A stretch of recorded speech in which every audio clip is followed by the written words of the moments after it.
Kruzifix, ich bin und eiskalt einfach immer noch krank. Weiß ich nicht, was die Scheiße wieder soll. So, jetzt warten wir mal, bis YouTube anfängt. Da wäre dreiviertel Stunde. Keiner weiß wieso. Ich weiß zumindest nicht. Hallo? 20 ist Birger wo? Berechtigte Frage. 20. Da ist er. Herrgottselig. Habe. So, sind wir wach? Grüß Gott beieinander. Hau die Ehre. Ich bin's, der Birger an einem zauberhaften Montagabend mit Tavern Master.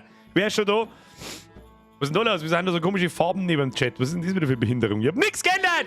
Nix hab ich geändert! So schaut's aus. So, Chris, mir ist mit dem Haufen rein, damit nichts passiert. Für Teufel! Wieder ein Dreckslatz aufgekratzt, bevor ich die Ehre sagen kann. Habe die Ehre an den Ewald vom Spreewald, an den Blermi, an den Springer, an den Kari, an den Wauzi, an den Capricorn, an den Fabio, an den Matthias, an den Feierhunter, an den Mr. Boobs, an den Herrn Schall, an den Herrn Schwarz, an den Bösel, an den Bugel, an den Riesi, an den Pitt, an den Steffi, an den Odin, an den Sebastian, an den Glutze, an den Schnupferxari. Schnupferxari, sei dabei! An den Synox, an den Löwenzepp, an den 55 Nase, an den Herrn Flugbison, an den Flo Lucky, an den Cyrex, an den Stefan, an den Feierhunter, an den Forest Squad, an den Leck mir am Arsch, an den Parasit, an die Frau Herzing, an den Ready Flow, an den Nummer, an den Herrn Baumgartner, einfach weil wir es kennen, sonst muss ich abgescrollen, weil jetzt kann ich sowieso wieder nichts mehr lesen. Oh! Ab ins beste Wirtshaus zum goldenen Busen. Heute mir denkt, ein wenig Abwechslung muss sein, dann lassen wir mal Callisto Protokoll an mich aus, da geht's am Mittwoch weiter, 20 Uhr, sowieso klar. Und wir haben heute mal, das Spiel war lustiger als erwartet, darum dachte ich mir, weißt du was, hau ein. Hi! Das ist gut. Abend, jetzt hätte ich fast BIR. Sonntag, Ruhetag, ich weiß, es war kein vollständiger Satz. Bin mir nicht sicher. Bin mir nicht sicher. Oh Gott, ich hab meinen Namen gesagt. Flippen da leider echt immer noch aus, wenn mir einen Namen sagt, ich weiß es nicht. Dampfler, fuck, Glühwein vergessen, das verstehe ich nicht. Es gibt aber auch keinen Glühwein, es gibt nur Humpen voller Bier und Busen und...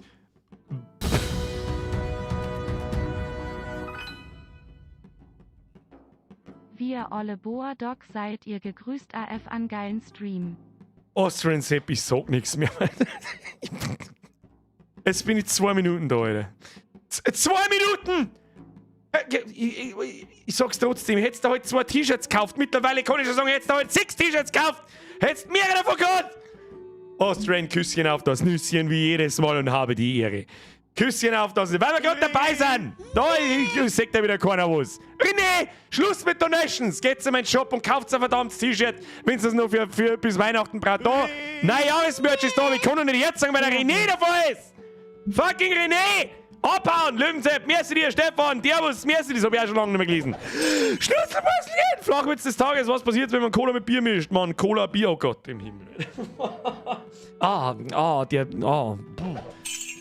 Der schmerzt.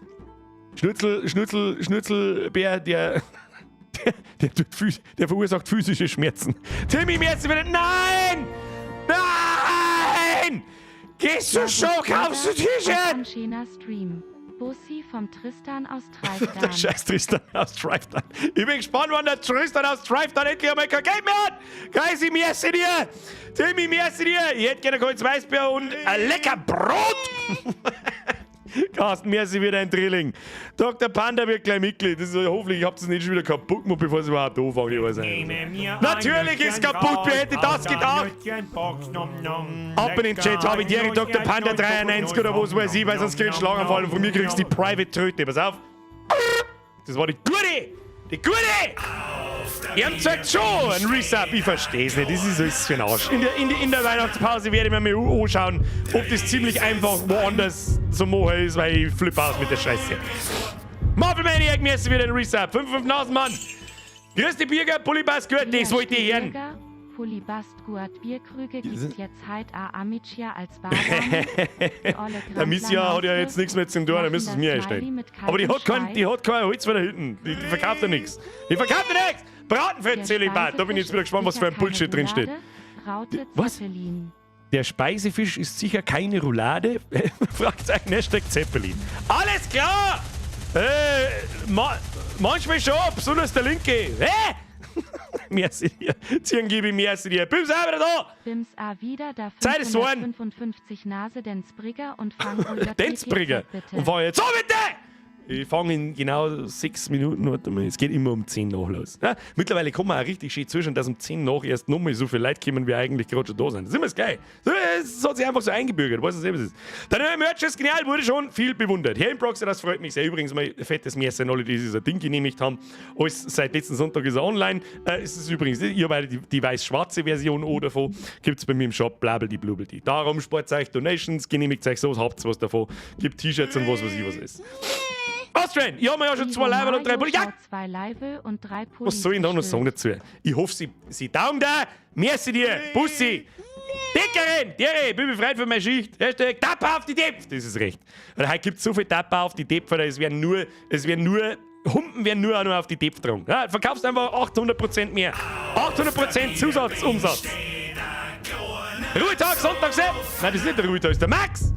Ich kenne mich gar nicht mehr aus, die Liste ist schon wieder ewig lang. Der Heimjäger! Max, mir ist wieder ein Reset. Da wo du hingehst. So. Da wollt's da nicht, nimm ein Nüsschen raus. Zuerst Bürger, ich nimm mal halb auf einen guten Stream, ich mach meinen Bier-Adventskalender auf. Hast du ja jeden Tag ein Bier oder jeden Tag einen Kasten? Wenn's nur ein Bier ist, ist es ein schlechter Kalender. Schlechter Kalender. Sonntag, merci dir. Bürgers Bierparadies. Hashtag Frankensquad. Hashtag Busenbude. Hashtag Busenbube. Das habe ich kurz verlesen. Das ist hier schon wieder. Warum wird denn jetzt eher einer... Ja, das hab ich auch schon mal versucht herauszufinden in einem Video tatsächlich. Ich weiß leider nicht mehr, in welchem How-To ich diesem Gerücht auf die Spur gekommen bin. Ich weiß leider nicht mehr. Ich glaube, es war How-To scheißen. Sagst du mal noch. Kurzes Video. Pädagogisch sehr guter Content. Ja, jeder merci. Bussi aufs Nussi. Leid, Zitronenbaum, was ist halt wieder irgendwas? Es ist mitten im Monat, es ist einfach gelungen, ich weiß nicht, was das soll. An schönen bayerischen Biergarten an der Taverne oder Aguade-Dachterrasse auf dem 2. Stock Wollmarsee, #Geld. Man kann einen Biergarten bauen? Ich weiß nicht, ob man einen Biergarten bauen kann. Ich weiß nicht. Wen? Dann gibt es den krassesten Biergarten, den der verdammte Biergartenwelt jemals gesehen hat. Ja, den Biergartenwelt. Richtig. Kinky Fax, merci dir, 10 Mark für eine halbe in der Busenborzen. Bürgers Busenborzen ist auch nicht schlecht. Muss ich dir lassen. Gib die. Ups, merci dir. Mike, merci für den Zwickler. So, Leute, Schluss jetzt. Bitte halbwegs zusammenreißen. Ich darf gerne was erzählen. Was halbwegs Wichtiges erzählen für Leute, die da sind und aufpassen. Wer ist denn das jetzt wieder? Der Maxi. Warum wird der wieder nicht angezeigt? Es ist so broken, Alter. Es ist so kaputt. Das ist mir wurscht. Maxi, kriegst die Privatröte schon hin. Küss dir aufs Nusschen. Nein, der Maxi wird angezeigt. Das war der Joke, Brother. Ich käme nicht aus. Wie geht's alles fit und du bist heute wieder auf Ibus. Nein, Ibus brauche ich gar nicht mehr. Aber rotzen tue ich immer noch. Und husten tue ich auch immer. Das wird wahrscheinlich auch mal passieren. Husten tue ich vor allem, wenn ich rauche. Rauch ist super. Nice date! Stop it! Nein, more, welcome to the squad! So, könnt ihr jetzt einmal kurz 4 Sekunden irgendwas erklären? Nein, darf nicht! Es geht um den Podcast. Der Podcast ist jetzt nicht mehr da. Aber ich darf nichts erzählen. Edmund, Birger Bums Busenparty. Ich weiß nicht, warum du Party mit P schreibst. Verstehe nicht. So, Leute, Schluss jetzt! Mein Kruzifix! Jetzt kommen sie zwar wieder daher! Schluss! Nein! Und du jetzt auch wieder da! Nur mal so vermisst, dass wir ein wenig Weihnachtsgeld Habe bitte nicht. Wenn wieder du und Rundal schon so warm ist, dass man wegen Weihnachtsgeld du losen. Merci dir! Grüß euch zur Vollgas. Es hört einfach nicht auf. Ich darf gerne was erzählen. Leute, das ist sogar halbwegs wichtig, weil da werde ich euch die nächste Zeit öfter mal auf den Sack gehen, bis jeder verstanden hat, wo ich den Podcast hinkomme, wo ich mit Podcast... Ich darf aber nichts erzählen. Ich darf so gern. Herr Stahlinger, merci dir, das ist zu viel! Schluss! Fanny! Nein! Ja, Chef, geh jetzt heute mit nichts zum Schreiben, also nimm mal die Kohle und investierst in deine Taverne, das werde ich tun. PS, Podcasts nochmal alle hochgeschaut, zwecks Watchtime. Ja! Ich darf so gerne erzählen, aber ich darf nicht so, jetzt darf ich. Jetzt pass auf, jetzt machen wir Alerts, jetzt aus. So, Alerts sind jetzt aus. Aufgepasst! Speziwirtschaft, mein Podcast, wer das noch nicht weiß, dem kann ich jetzt gerade nicht helfen. Die letzten Male sind leider Gottes ausgefallen, erstmal wegen Video und den Sonntag leider, weil ich krank war. Die nächste Folge kommt nächsten Sonntag. So, aber jetzt nicht mehr auf meinem Kanal, sondern die Speziwirtschaft hat jetzt seinen eigenen Kanal. Das hätte man leider Gottes von Anfang an machen sollen und mittlerweile habe ich gespannt, warum er jeder für so ganz weit entfernte Themengeschichten einen extra Kanal macht. Der hat nämlich meinem Kanal gar nicht so gut da. Verstehe ich auch jetzt im Nachhinein, ist aber wurscht. Ich hau euch den jetzt in den Chat rein. Jetzt mal so wacht. Der Kanal heißt natürlich Speziwirtschaft, da sind alle Videos des Podcasts, die alten haben da auch drauf. Und bei mir im Kanal habe ich es mittlerweile jetzt auf nicht gelistet gestellt. Das heißt, ihr findet den nicht mehr. Damit YouTube kapiert, dass da was los ist, da ich mich natürlich über ein Abo freuen. Ist ja eh klar, wenn du einen Podcast mitkriegen möchtest, gehst du da drauf, drückst auf Abo, aktivierst die verdammte Glocken, los geht's. Alle zukünftigen Folgen mit Video kämen in Zukunft da. Okay? Am Sonntag kommt die nächste und sehr wahrscheinlich sogar eine Woche drauf gleich nochmal die nächste, damit wir wieder, wie soll ich sagen, damit wir es wieder einholen. Okay? Hat das jeder? Ich hätte es einfach trotzdem nicht auf, gell? Ich will es einfach gnadenlos wegignorieren, ist euch scheißegal. Ist euch scheißegal! Warum? Frank, welcome to the squad. Tobi, merci wieder ein Resub. Jonas, merci dir. Birgis Wirtshaus, merci dir. Schluss jetzt! Dani, merci wieder ein Resub. So, jetzt. Hat das ja jeder mitgekriegt und registriert und so weiter. Und wenn du... Wir sollen sagen, das ist natürlich jetzt ein bisschen ein Struggle, den Kanal von Null aufzuziehen, ja? Ich muss immer wieder sagen, so, hey, geh da hin, mach Abo, bla. Wir werden wahrscheinlich da nie wieder. Oder zumindest nicht in den nächsten 12 Monaten. An, ich sag jetzt mal, die typischen 10.000, 12.000 Aufrufe kämen, weil halt einfach 90% der Leute nicht mehr mitkriegt, wenn jetzt da eine neue Folge online geht. Ich werde es auf Discord posten, ich werde es in die Stories weiterhin posten, aber halt da ist halt der neue Kanal und werde euch immer wieder mal darauf hinweisen. Ich meine, jetzt gerade im Moment haben auch nicht alle da und sehen, dass die es vielleicht trotzdem interessiert. Ansonsten verzeiht es weiter und wenn du den Kanal etwas Starthilfe geben möchtest, dann bringt es am allermeisten Watchtime. Das heißt, schaut einfach alle Folgen einmal an. Das Gute ist, es läuft noch keine Werbung, glaube ich. Wir haben ja noch keinen YouTube-Partner, wenn man so will. Und ja, das heißt, es gibt halt momentan keine Werbung. Ist gut. Wenn Werbung kommt, dann schalte die nicht ein. Ja, das mache nicht ich, oder mir besser gesagt, sondern das macht halt dann YouTube und wir haben einen Scheißdreck davon. Das heißt, wir brauchen 1000 Abonnenten und 4000 Stunden Watchtime. Das ist bei mir im Kanal natürlich schon seit Ewigkeiten durchbrochen und kein Stress nicht, aber bei Nullufanger ist halt was anderes. So, aber weil da gerade wieder jemand fragt, ja, ich habe nichts von Spotify gesagt, da läuft es weiterhin weiter wie gehabt, da ändert sich nichts. Das ist ja im Prinzip schon ein eigener Kanal, wenn man so will. So, haben wir es jetzt. Lisa, kannst du den Basti grüßen? Der sollte abfahren mit seinem Himbeerenradler. Was für ein Himbeerenradler, Alter? Fragst du meinen Basti aber nicht ganz sauber, was sauft ein Himbeerenradler? Ja, wir haben ja zwar aus dem Alter und aus dem Peak-Humor, Radler trinken, da haben wir raus, ja, aber ein Himbeerenradler, Alter, da kann ich es gleich bleiben lassen. Verstehst? So. Hey, wieso sind deine Podcasts weg? Habe ich was übersehen? Oh, ich hab's gerade erklärt. Ich hoffe, dass du das gesehen hast. Ich erkläre es jetzt nicht nochmal. Es gibt einen eigenen Kanal. Lass du Abo da. Ich spam da jetzt nochmal in den Chat eine. Speziwirtschaft ist nicht mehr bei mir im Kanal, sondern auf einem eigenen Zweitkanal. So! Warum, weshalb, können wir uns irgendwann einmal unterhalten, weiß ich nicht. Vorschlag Express! Ich hab voll die brillante Idee für dein SAP-Problem. Du stellst einfach einen kleinen Nasenbohrer in den Hintergrund, der vom Tablet liest, wen wer sappt und der fängt dann zum Singen an. Das war wahrscheinlich billiger als, Streamlabs. So, Schluss jetzt, wir müssen mein Wirtshaus aufbauen! Weg nur gelabert! So, jetzt muss ich noch kurz einen Kontrollblick, wie viele Leute das jetzt in die Speziwirtschaft reingeschwappt hat. Oh! Mal schnell über 200. Alle, nein, Flo, warum denn jetzt? Hört jetzt auf mit der Donaterei. Seriously, geht zu mir in den Shop und kauft euch für das kleine T-Shirt, da habt ihr wenigstens was davon. Ihr habt was davon! Mit sowas nerv ich euch normalerweise nie. Das ganze Jahr lang nicht. Aber kurz vor Weihnachten nerv ich auch jeder mit. Der Schluss jetzt. Tavern Master starten. Flo, merci dir. Stefan, merci für den Resub. Herr Stahlbauer, merci für deine 6 Euro, die gleich kommen. So, Schluss jetzt. Mach jetzt die Scheiße, aber sonst flippe ich aus. René! So, da sind wir schalten mal um. Ich weiß schon gar nicht mehr, wo wir überhaupt stehen bleiben sind. So schaut's aus. Wieso ist da nix? Jetzt ist was da. So, mit dem wir natürlich auch fortfahren.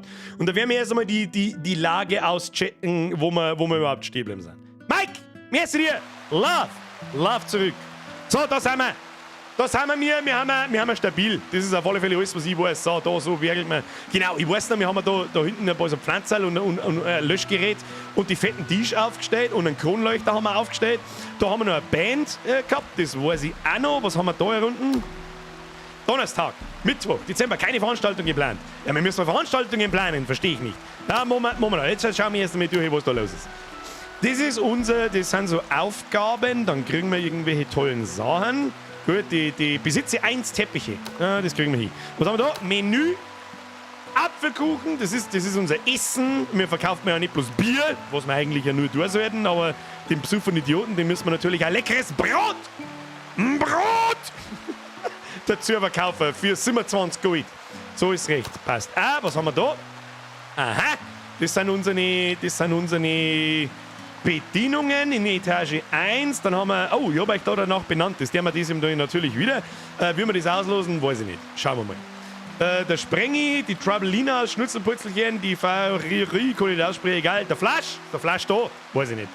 Der Ringi, den haben wir auch dabei und den Doc Häcksler haben wir auch dabei. So, wir haben eigentlich schon fett ausgebucht. Was ich noch nicht so ganz verstanden habe, ist, wir können da ja noch riesengroß ausbauen und uns gelangen Bedienungen jetzt schon nicht. Da müssen wir eine zweite Bar einbauen, oder wir verstehen das. Geh mal, Felice! Grüße Tröte, welcome to the Squad, Pusti aufs Nussi, danke dir. So, müssen wir sonst irgendwas machen? Jetzt weiß ich nicht, wo sich mich nur erinnert ist, dass gerne das Essen ausgeht. Wir haben 843 Gold und müssen wir jetzt da das geht sehr schnell aus, das weiß ich, und Obst geht auch schnell aus, kauft man nach. Und was haben wir da mittlerweile alles? Wir haben Wasser, Bier und Limonade. Ja, Limonade! Zingibi! Übrigens, dank dir habe ich mir das Spiel auch da gefreut, weiter, das weitergeht, mega, Fragezeichen. Was? Was ist das für ein Satz? Merci dir. Wir werden sehen, wie es weitergeht. Wir können unser Weinfassel kaufen. Sollen wir unser Weinfassel kaufen? Forschung gibt mehr Bedienungen. Das ist natürlich ein Hinweis, der ist gut wert. Trotzdem, Wasser auffüllen, kostenlos, Bier auffüllen, wichtig. Maximale Auffüllmenge, machen wir voll. Du, Brudi, mach voll. Brudi, mach voll. Da. Ich darf jetzt sagen, soll man Wein auch bieten? Ich glaube, Wein kann man mit Sicherheit sauteuer verkaufen. Hau her dem Ding! Dieser Getränketyp ist noch gesperrt. Schalte sie im Forschungsbaum frei. Du Affenarsch! Wo ist denn der Forschungsbaum? Da ist der Forschungsbaum. Wo haben wir? Ach, wir forschen mal gerade Wein. Aber jetzt haben wir beieinander. Da müssen wir Gäste anlocken, nämlich 17 Stück von seltener Qualität. Das werden wir nur erreichen, wenn wir mal, weiß ich nicht, Slayer oder so spielen lassen. Tu mir Slayer her. Was haben wir da? 2-köpfige Band. 10 Lieder. Kosten das? 100er pro Tag. Ja, hau eine! Ist doch mir wurscht. Und was ist da mit Veranstaltungen? Keine Veranstaltung gebleibt. Gehen wir mal. Oh mein Gott, was ist das alles? Okay. Wir haben einen Stammtisch.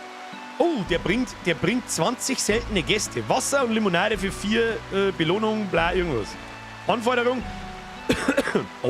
Da muss man sein Wirtshaus, der blaue Stern. Das ist, wie nennt man es am besten? Die Qualität des Wirtshauses und die Ansehnlichkeit. Und die müssen wir erst aufbringen. Der nächste Schritt ist bei 1500 und wir haben bei 890. Ja, Wahnsinn! Dann müssen wir Stammtisch ausrufen. Wird der Stammtisch ausgerufen? Was ist heute für ein Tag? Steht das auch irgendwo? Da ist Mittwoch, 11. Dezember. Keine Veranstaltung geplant. Hä, ist das heute? Bin ich behindert? Nein, ist nicht. Heute ist Montag, du Trottel! Und der 12.2. Ich bin total verwirrt. Das ist ja Wahnsinn. Ja gut, mehr glaube ich, können wir nicht machen. Was haben wir da? Aufgaben. Kaufe den Abenteurertisch. Kommt noch. Fülle 150 Liter beliebige Getränke nach. Gut, das bringen wir hin, wenn wir noch einen Tag verbringen. Besitze einen Teppich. Besitze 5 Dekorationen. Dann müssen wir einen Teppich. Teppich, gib mir Teppich. Bruder, wir haben doch schon 2 Teppiche. Was ist denn das für Kack? Hä? Wir haben doch schon einen Teppich. Jetzt warte mal. Besitze 1 Teppich. Achso, ich muss da draufdrücken und muss das abholen. Ich bin ein totaler Noob. Besitze 1 Teppich. Ich muss jetzt die neue Aufgabe kriegen oder eine neue Aufgabe auch. Nein, 5 Dekorationen. Was gilt denn als Dekoration? Schauen wir mal. Gib Dekoration. Obere Wand, untere Wand. Dein Wand. Dekorationen, da. Was haben wir? Oh, lecker Ritter. Oh, lecker. Ich mag die Ritterfigur haben. Die ist voll teuer. Das ist aber, ja, das hilft nicht. Mehr Pflanzen vielleicht. Was ist das da? Ein Wandteppich. Was ist das? Das ist... Oh, da müssen wir dekorieren, oder was? Wie kommen wir rein? Auf Z. Dann nehmen wir so ein rotes... Oh ja, Vorhang. Tu mir Vorhang hin. Ey, was ist das? Das der wir neben dir hin. So. Du musst diesen Gegenstand an einer Säule platzieren. Kruzifix! Dann hängen wir ihn da hin. 1, 2, 3, 4. Wenn das unser Wirtshaus nicht schon weltenwohnlicher macht, dann weiß ich es auch nicht. Das brennt gut. Verdammt, das stimmt. Ja, werden wir sehen. Es muss ja irgendwann mal brennen. So, besitze 5 Dekorationen. Jawohl, dann kriegen wir gleich noch mit 200 Gold in die neue geschissen. Easy. Beginne nächsten Tag. So schaut's aus. So, einer jetzt mit die Dudler. Das ist unsere Band. Schauen wir mal. Der Gandalf. Wichtige Gäste. Der Stammtisch erscheint. Der Stammtisch! Das ist der finstere Gandalf. Der Gandalf hätte gern, weiß ich nicht, 14,5, wenn du mich fragst. Oder haben das lauter seltene. Hier kommen jetzt nur noch seltene Gäste, oder was ist denn jetzt kaputt? Nur noch, hier kommen bloß noch die brutalen. Alle Gäste dieser Veranstaltung wurden bedient. Du hast 200 Gold als Belohnung erhalten. Okay, das ist aber schnell gegangen. Ich hab die Bedienung da, weiß ich nicht, hat sie die Roadrunner-mäßig da durchgeschlägert, oder was ist denn da los? Was ist mit Wein? Was ist mit der Forschung? Warum wird denn da nicht schneller geforscht? Gandalf, sein Tisch ausgerichtet nach Osten. Der Gandalf warnt! Gandalf, hast Probleme. Du, das Kind vom Wasser trinken. Gandalf, das Kind vom Wasser trinken. Das kann ich da schon sagen. Hat 4000 km/h Bedienung. Die bedient so schnell, da kommt's Wasser warm an. Jetzt ist die Frage, wie geht's jetzt konkret weiter? Ich sehe, dass sich die Forschung nicht bewegt. Das macht mir ein bisschen... Serviere einen ganzen Tag lang nur Hauptgerichte. Bediene 135 Kunden. Ja, was machst du mit mir da? Deren? Bist du besoffen oder was? Machen wir ein bisschen schneller da. Bisschen schneller da. Die Frage ist, wir haben ja also einen Kiosk draußen. Da ist gerade sauber. Warum ist da keiner? Das verstehe ich nicht, aber ist gut. Ist ja wurscht. Und irgendwann habe ich das Gefühl, brauchen wir eine zweite Bar. Weiß es auch nicht. Da war mich gerne. Zieli, mir jetzt wieder 1,50. Spoiler Alert, das Spiel wird von Zeit zu Zeit geiler. Das ist ein guter Spoiler Alert. Ich möchte gerne neue Sachen freischalten. Oder haben wir letztes Mal noch Sachen freigeschaltet, wo wir noch nicht, jetzt passen wir auf. To Go haben wir freigestellt, ja. Veranstaltungen, ja. Abenteuer. Was genau tut denn, was ist denn das? Jetzt warte mal. Da muss man jetzt mal spezial. Ne? Das ist ja, was ist Abenteuer? Was ist ein Abenteuer? Was ist Abenteuer? Das muss ja irgendeine Dekoration oder irgendwie, das schaut mir eher nach so einem, ja, Spezial, da schon hin. Was tut das? Abenteurertisch, den brauchen wir. Da müssen wir expandieren, wenn wir größer bauen und einen Abenteurertisch mitten reinpflanzen. Sagt der, wie es ist. Schönes Geigenspiel. Die Frage ist, wo wir hier expandieren. Ich darf erst mal in die Richtung expandieren. Hinter ins Eck. Und dann bauen wir auf die andere Seite hinten bauen wir die zweite Bar. Und so, wenn es da schon überall heißt, wir haben eine zweite Etage, dann werden wir die auch erforschen. Warum geht meine Forschung nicht? Warum geht meine Forschung? Ist das vielleicht pausiert? Kann das sein? Na, dachte ich mir schon. Verbleibende Gäste jetzt. Diese Zahl gibt an, wie viele Gäste heute noch in deine Taverne kommen werden. 20. Ja, sag mal, ist dann... Also, wenn ich eine Veranstaltung mache, dann kommen bloß die 20 Stammtischgäste und alle anderen hauen dann ab oder sonst, ansonsten kommt keiner. Verstehe ich? Das ist richtig, keine Ahnung. Wir haben jetzt eine Veranstaltung eingeschissen. Deswegen kommen halt auch nur diese orangen Special-Gäste. Danny, merci dir! Was ist denn jetzt passiert? Was passiert? Das ist jetzt Zapfenstreichen schon wieder, was? Nein, Forschung. Ja, Wein! Jawohl! Das wollte ich hören. So, sie spenden nur sauber einen auf und wir kaufen uns jetzt die Weinbude, damit nichts passiert. Weinfass, jawohl! Gekauft, Wein, 300. Auffüllen, der wir gar nicht lange umeinander, dann haben wir bloß noch 182 Gold. Und nach dem nächsten Tag, was haben wir jetzt da? Ja gut, jetzt haben wir natürlich fett Minus gemacht. Total Positive, 137, aber wir haben natürlich auch Weinfass und Wein gekauft, was uns wieder ins Minus treibt. Aber egal, morgen, nächster Tag beginnen müssen wir sonst noch, ja, Forschung müssen wir einstellen. Der Kamingrill, ich weiß nicht, was der Kamingrill kann, aber hau rein in die Bude. Oh, da brauchen wir aber auch wieder 10 seltene Gäste.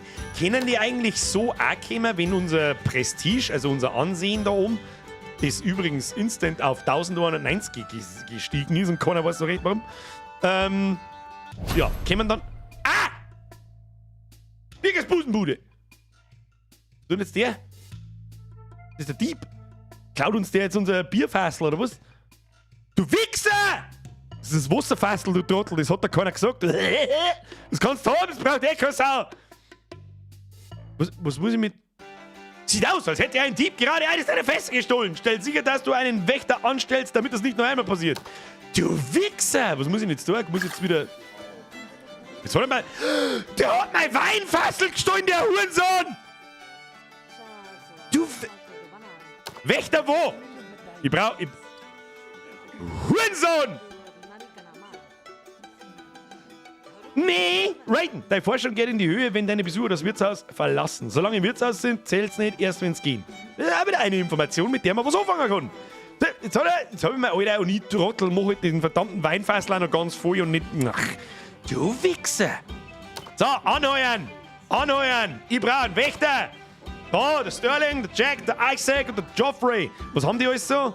Die haben ja gar keine Werte nicht, die haben equipped. Die haben alle gleich equipped. Wir nehmen da. Ich nehme einen Jack. Den nehmen wir sowieso um. Jetzt gehen wir her. Oh, den kann man fett die Rüstung kaufen. Ja, voll geil. Ja, voll geil. Jackie Boy, wie nehmen die? So, der Erste, der in den Chat einschreibt. Gacki-Wurst und Bisi-Strahl. Wird unser Wächter. Foodlab bei Frauen. Gacki-Wurst und Bisi-Strahl. Wer ist der Erste? Der Erste war Flugbison. Flugbison. Bestätige. So. Wehe, du lässt noch mal irgendjemand unser geschissenes Weinfassel klauen. Dann komm ich und hau dir deinen knockerten Arsch in deiner Blechrüstung drin.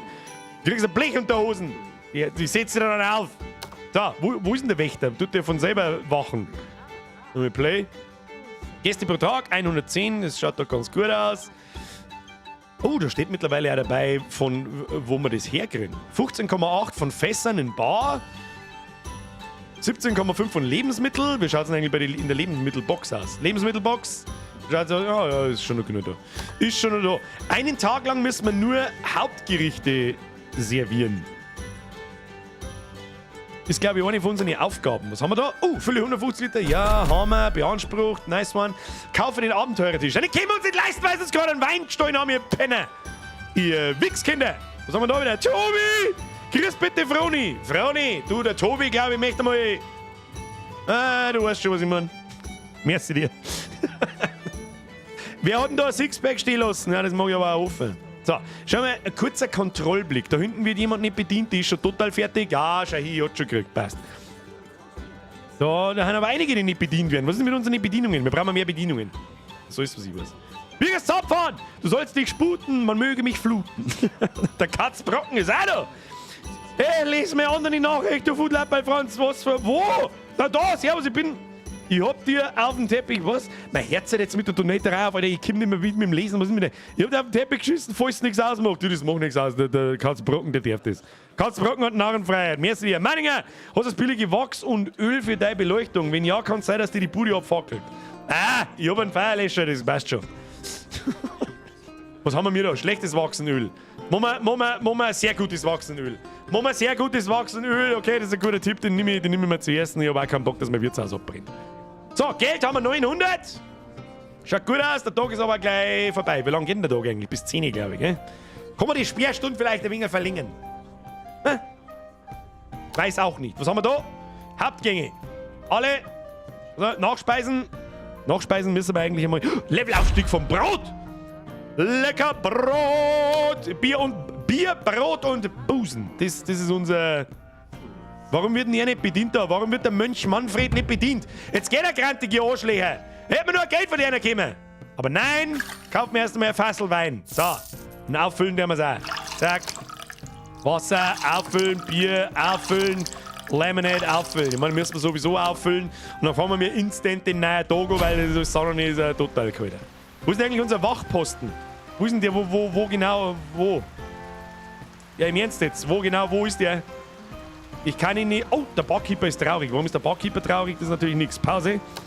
Barkeeper, warum bist du traurig? Oh, Schnitzelputzelchen, du bist Level Up. Level Up! Was nehmen wir mit dir? Level Up. Jawohl. Geschwindigkeit nicht tragen, Geschwindigkeit tragend. Ja, eine mit dem Speed. Was haben wir da? Unser Barkeeper hat auch Level Up. Jawohl, Geschwindigkeit nicht tragen, Geschwindigkeit tragend. Getränke einschenken. Volle Kanone. Was haben wir da unten? Der Doc Häcksler, auch Level Up. Ist der Koch. Fähigkeit, Suppen, Dessert, Hauptgericht, Geschwindigkeit. Mehr Geschwindigkeit. Mehr Geschwindigkeit, mehr gut. Was ist denn mit dem Flugbison? Flugbison, wo bist denn du eigentlich? Kann man die da irgendwo sehen? Ich weiß nicht. Der Flasch ist nicht so fröhlich. Müssen wir ein bisschen mehr Kohlen geben, dann ist er wieder glücklich. So, schaut gut aus. Wunderbar. Weiter geht's. Was ist denn da wieder alles passiert? Oh, Katzel, mehr ist wieder ein Zwickel. Was ist da? Da schreiben immer noch Leute Gacki-Würstel. Leute, wie weit hat es nie hin? Brot hat gelevelt, kann jetzt schimmeln. So zusätzliche Kulturen entwickelt, das Brot. So, wie schaut es da aus? Sonntag. Ja, brauchen wir jetzt keine Veranstaltung. Was haben wir da? Organisiere eine beliebige Veranstaltung einmal. Kaufe den Abenteurertisch. Können wir uns noch nicht leisten, erst morgen wahrscheinlich. Serviere einen ganzen Tag nur Hauptgerichte. Machen wir am Morgen, bediene 135 Kunden, das werden wir heute schaffen. Das schaut doch ziemlich gut aus, würde ich sagen. Was hat denn da jetzt wieder? Levelaufstieg. Kirschtorte. Beste Torte. Kirschtorte, beste Torte. Was bringt denn das eigentlich? Was bringt denn das Aufleveln von den Gerichten? Was heißt denn das da? 22 von 30? Was bedeutet diese? Also was die Sterne bedeuten, das ist ja dann wahrscheinlich einfach hoch. Ist da der Preis jetzt eigentlich auch in den gegangen? Also wenn's oh, jetzt können wir aufpassen. 30 von der. Ach, ich muss 30 von 30, also ich muss 30 solche Gerichte verkaufen, dann levelt's auf. Dann kriegt's einen zweiten Stern. Jetzt merkt man es einmal, 24 Gold kostet's. Levelaufstieg. Oh! Dann kriegen wir pro Gericht 5 Gold mehr. Ja, easy! Easy, squeezy, cheesy, beasy. Unten steht's. Wo steht's? Ich verdrück mir, wo steht Durchschnitt? 2% Chance auf blabldi blubbeldi. Wo steht's? Weiß ich nicht, was man. Oh, was ist da? In einigen Kisten fehlen Zutaten auf Etage 1. Das ist natürlich nichts, da müssen wir wieder einkaufen. Es hilft nicht ein Wurz und ein Obst. Es hilft uns nichts, die müssen wir auffüllen. Hilft uns nichts, die müssen wir voll machen. Schau unten nochmal in dem Essensfenster. Essensfenster unten. Ich sag da nichts. Je mehr Sterne, desto höhere Herrschaften kommen zum Schmausulieren, Herr edler knappe Bürger. Also ja, das war nicht meine Frage zwar, aber das habe ich schon gesehen. Ja, je besser das Essen und die Getränke, desto höherwertige Kundschaft. Ja, hab schon verstanden. So, was haben wir da? Bediene 135 Kunden, jawohl. So, jetzt schleicht euch einmal alle aus, wir schauen mal aus. Ja, das ist einmal ein nettes Ergebnis. Total positive, 1338, die Hälfte davor haben wir ausgegeben, easy peasy. Unsere Fassel sind alle so gut wie voll, das ist auch gut. Und Essen ist auch voll. So, für den nächsten Tag nur Hauptgänge. Keine Nachspeisen, nur Hauptgänge. Und nein, stopp. Was haben wir noch? Organisiere eine beliebige Veranstaltung einmal. Organisieren wir. Sonntag. Eine damit. Die nächste können wir noch nicht mehr, da müssen wir noch ein bisschen dekorieren. Aber ich möchte ja ausbauen und dann dekorieren. So. Veranstaltung haben wir drin. Warum das da immer noch? Sprengi! Level up! Sprengi! Haben wir da. Geschwindigkeit. Tragen. Wichtig, wichtig. Ihr müsst schneller werden. Habe ich schon gesehen. Der René. Der Kochsepp ist auch aufgelevelt. Jawohl, Geschwindigkeit ist alles. Hau ja meine. Jawohl, jawohl. Sehr gut. So, was können wir jetzt noch vorbereiten an Aufgaben? Veranstaltung haben wir. Den ganzen Tag Hauptgerichte haben wir auch. Der scheiß Abenteurertisch. Können wir uns den leisten mit 800? Wahrscheinlich nicht, weil wir mir ein Eck ausbauen müssen, damit wir nirgendwo hinstellen können. Drauf geschissen. Nächster Tag. Jawohl. Das ist ja wieder die scheiß Veranstaltung. Alle Gäste wurden bedient. Da kriegen wir aber auch einen Haufen Geld. Kann man das nicht noch schneller laufen lassen? Ich weiß es auch nicht. Bedient jetzt einmal die ganzen Keiben da drin, die sollen jetzt einmal die Bude laufen. Nein, kostet 1000 der Tisch. Ja, ich sage es mal, dann brauchen wir 1500 ungefähr, weil wir halt ein Eck ausbauen müssen. Können wir das eigentlich währenddessen, das läuft mal? Eigentlich schon. Das heißt, ich werde ja gleich die fetten Ausbauten starten. Machen wir gleich bis da hinten. Machen wir gleich so.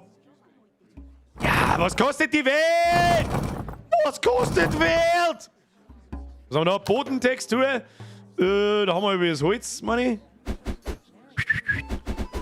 Da schau her. Und da müssen wir bloß noch die Wind wegbrechen eigentlich. Können wir uns das leisten? Was kostet ein Wind wegbrechen?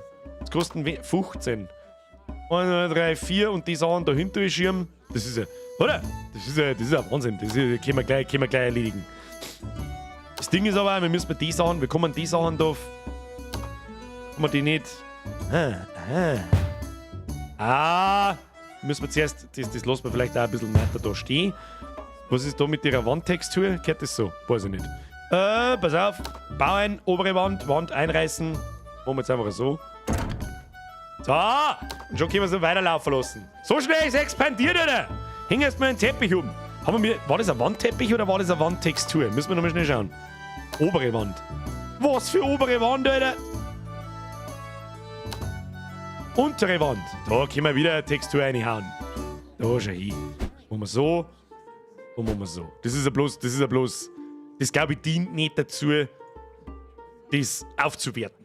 So, wir brauchen aber so einen richtig schönen Dungeons and Dragons Tisch brauchen wir da hinten. Da kommt der Abenteurer Platz hinten. Ins letzte Eck hinten. Damit sie eine Ruhe haben beim Spielen. Da wird übrigens auch nur Bumsuf gespielt. Wer weiß nicht, was Bumsuf ist? Ab in den Chat. Da haben wir auch schon lange nicht mehr drüber geredet. Ich hab's auch selber schon ein bisschen vergessen, muss ich sagen. Der Menace weiß nicht, was das ist. Ich hab ein Saufspiel fürs Handy gemacht. Das ist schon eine Zeit her. Das ist mittlerweile schon 1,5 Jahre oder so. Gibt's nur für Android-Handys. Weil die Leute am Apple-Gerät, die... Mach keine Ahnung. So ist einmal ein Bumsuf. Das ist ein gutes Spiel. Das ist ein richtig gutes Handy-Saufspiel. Glaubst du jetzt vielleicht nicht, aber schau noch. Ich lieg nicht. Gibt sogar How-to-Sauf-Spiele. Lukas, merci dir. Gerade Prämie bekommen und gleich einen Bürger unterstützen. Lukas, spar dir deine Prämie. Ist deine Prämie, nicht meine. Bumsuf Glühwein DLC, wo? Ich hab schon immer wieder Dinge mal drüber nach, so eigentlich kannst du das letzte Update noch machen, das du noch in Gedanken hast, und dann bin ich wieder zu faul. So, was ist jetzt mit dem Abenteurer-Tisch? Von den scheiß Stammtisch-Seppen da krieg ich einen Scheißdreck. Kann man das durchspielen? Ah, nein, das ist undurchspielbar. Nur Programmer können das durchspielen. Oh, ich bin auch wieder ein Nachkatzler übersehen. Merci dir. So, schneller jetzt! Schneller, ich mag sehen, was der Abenteurer-Tisch kann. Oh, da hat jemand gelevelt. Troublina, du hast gelevelt. Level up. Ich weiß nicht, was das bedeutet, aber es ist mir jetzt auch wurscht. Geschwindigkeit nicht tragend. Geschwindigkeit Treppensteigen brauchen wir noch nicht. Trinkgeld ist auch nicht so wichtig. Ja. Erst einmal die Geschwindigkeit ausleveln und dann schauen wir weiter. Licht nicht vergessen einzubauen. Fuck, da hast du vollkommen recht, Alter. Da hast du vollkommen recht, schön aufpasst, pass ober, dann machen wir gleich mal Lichter. Dann nehmen wir den fetten Kronleuchter, das ist ja klar, wir kriegen wir sowieso noch nicht zusammen. Was nehmen wir dafür? Den mit dem Hirschengeweih, der ist schön. Ja, ist ein bisschen unvorteilhaft gebaut da. Aber dort sind wir hin. Dort sind wir nie und was der mal für Wachs ist, sehr gutes Wachs. Nur das beste Wachs für unsere besten Kunden. So schaut's aus. Also ich hab Bumsuf schon gespeedrunnt, aber irgendwie weiß ich nach dem Speedrun nichts mehr. Das ist ja die Krux an der Sache. Du musst Bumsuf immer per Speedrun spielen. Froni! Hey, servus, grüß mich, Tobi zurück. Hey, Tobi! Ich glaub, Froni hat auch Bock auf. Ja, du weißt das schon. Merci dir. Kickfotzen, genau, Bumsuf, ich weiß nicht warum, aber das gibt's bei mir im Play Store nicht mehr. Bin normal auf Android. Ich bin mir nicht hundertprozentig sicher, ob die nagelneueste Android-Version auf den nagelneuesten Handys, ob die funktioniert. Kann ich dir nicht sagen, ich habe schon 1000 Jahre nicht mehr reingeschaut, ob da irgendein Update gekommen ist, das nicht mehr funktioniert. So, Ale! Forschung beginnen, wir brauchen Ale. Dazu müssen wir 75 Leute bespaßen, das kriegen wir hier und die Küchendekoration, die kriegen wir auch hin. So, dann. Aufgaben. Organisiere Hammer. Kaufe einen Abenteurertisch. Können wir uns den leisten? Nein, nächste Runde. Serviere einen ganzen Tag lang nur Dessert und nur Hauptgerichte. Ja, das können wir jetzt einmal so machen und einmal so machen. Ist ja wurscht. Gut, nächsten Tag beginnen. Voll rein ins Kehrblech.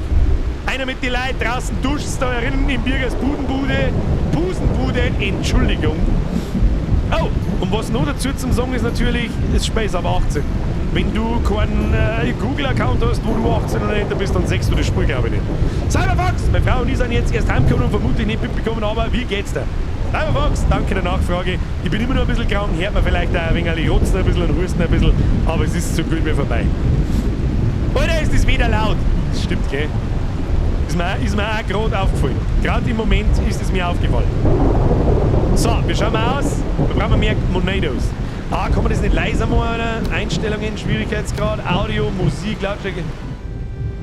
Ja, machen wir so. Machen wir dabei so. Wenn alles andere nicht dann zu leise ist, dann müsst ihr es mir sagen.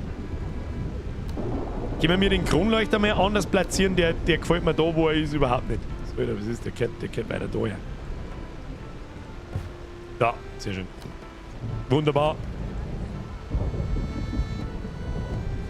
Der Fahrer schreit, ich glaube, bei mir im Zimmer regnt's.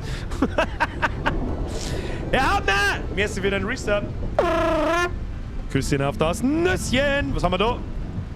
Kaufe einen Küchengrill. Jawohl, den haben wir freigeschaltet, oder? Das passt mir an. Wo ist der Küchengrill? Küche? Ist das der Küchengrill? Jawohl, das ist der Kamingrill. Wo muss der hin? Was bedeuten denn eigentlich die Pfeile? Dass man da von der anderen Seite hin muss oder dass man da... Ich check's nicht. Machen wir so. Machen wir mal so und schauen wir, was passiert. Da, wir haben jetzt einen Küchengrill. Was tut der so? Was tut denn der Küchengrill?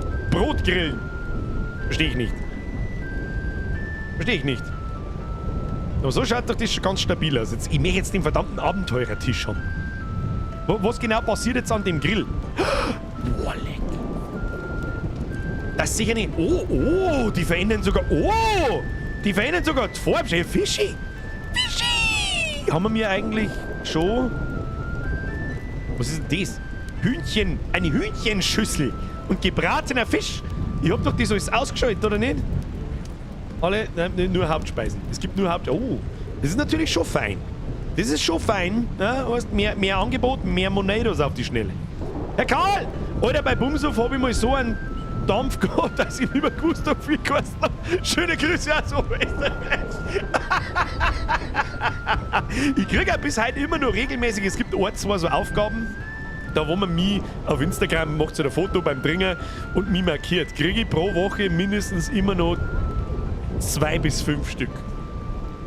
Ja, 2 bis 3. Pro Woche, mindestens.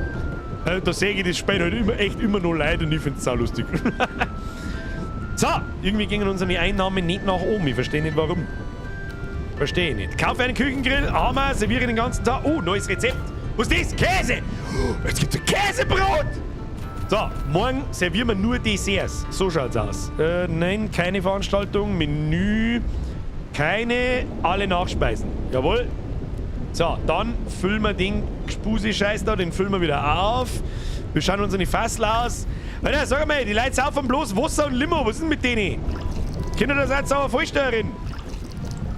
Verstehe nicht. Verstehe nicht. So, nächster Tag starten. Wir brauchen mehr Geld. Na! Schlägerei! Haha! Du Kackfrisur! Du hast dich erfolgreich gegen Diebe verteidigt. Der wollte uns schon wieder unser Weinfassel klauen, der Huren!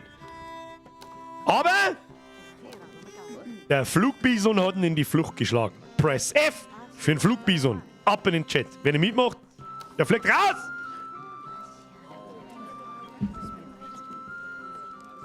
So, ich möchte jetzt die fetten Monedos sehen können. Die fetten Monedos. Ich möchte den Abenteurertisch. Oh, was haben wir da hinten alles? Der Apfelkuchen ist Level 2. Können wir brauen, mehr Kohlen. Sehr schön. Was haben wir da? Veranstaltung? Haben wir eine neue Veranstaltung? Nein. Da müssen wir zuerst ein bisschen eine dekorieren, aber das Geld haben wir nicht. Brauchen wir jetzt auch nicht. Forschung geht auch weiter. Fülle 200 Liter beliebiger Getränke nach. Das dauert ein bisschen. Kaufe den Abenteurertisch. Da werken wir immer noch dran. Erreiche 125 Gäste pro Tag. Da haben wir auch nicht mehr weit hin. Und den ganzen Tag Dessert-Kredenzen, das machen wir gerade. Das hört sich doch gut an. So, tanzt, Bedienungen, tanzt! Was haben wir da? Tobi! Froni ist auch Gott sei Dank noch meine Nachbarin. PS, du kannst Gedanken lesen. Es ist mir ein inneres Blumenpflücken, wenn ich euch zu gewissen Dingen bringe. Aber erst nach dem Stream. Wehe. Ha? Ne, Birger und Chill. Merci dir. Schluss jetzt! So, Levelaufstieg. Sahnebrötchen. Ja, ein Brötchen ist jetzt auch Level 2. Gibt auch mehr Kohlen. Das ist gut. Forschung. Haben wir fertig? Küchendekoration, hauen wir rein. Jawohl. 29 Gäste, jetzt ist 6, die kann man schon noch hinkriegen. So. Oh, Abenteurertisch. Es ist soweit. Wir sparen ja schon die ganze Zeit, bis wir 1000 Gold haben und endlich einen Platz da hinten mit, dass wir endlich den scheiß Abenteurertisch da kaufen können. Jetzt bin ich gespannt, was der kann. Abenteurertisch. Information. Am Abenteurertisch kannst du Abenteurer anheuern, um für dich auf Missionen zu gehen, um spezielle Kochzutaten zu erhalten. Alter. Hinteren sich mit dem Ding. Da werden wir aber gleich mehr eine luren. Oh. Uns eröffnet sich eine völlig neue Spielmechanik. Gesamte Zutaten, da kriegen wir da oben so Sachen. Was ist das so? Fleisch, Schwammerl, Panal, Käse, oder ist es so aufteilt in Fleisch, Fisch, Geflügel, Käse, halt allgemein. Und dann kann man da so sagen, was kostet es? 175 Gold, Schwierigkeit 40, 50, 60 bis 120. Und dann kriegen wir 9 Käse. Was genau bringt man das? Verfügbare Abenteuer. Ja, jetzt Moment einmal, hab ich nicht, was kostet ein Käse? Käse? Kann ich doch eigentlich auch Käse. Insgesamt hast du 0 Käse. Ich hätte gern mehr Käse, das ist schon klar. Haben wir überhaupt irgendwelche Gerichte mit Käse? Käsegericht, Fischsteak, Steak, Lauchsuppe, Tomatensuppe, Gemüsesuppe. Wir brauchen noch gar... Oh! Für Veranstaltungen ist das ein Hauptgang, oder was? Okay. Ich habe noch gar nicht gesehen, den Reiter. Ich habe ihn schon gesehen, aber ich habe noch nicht draufgeklickt. Das heißt, was kostet ein Käse? Jetzt muss ich kurz rechnen. Käse? Ich kann noch gar keinen Käse kaufen. Warum kann ich keinen Käse kaufen? Eure Abenteuer? Ach, die kann man nicht kaufen. Die kann man bloß per Abenteuer...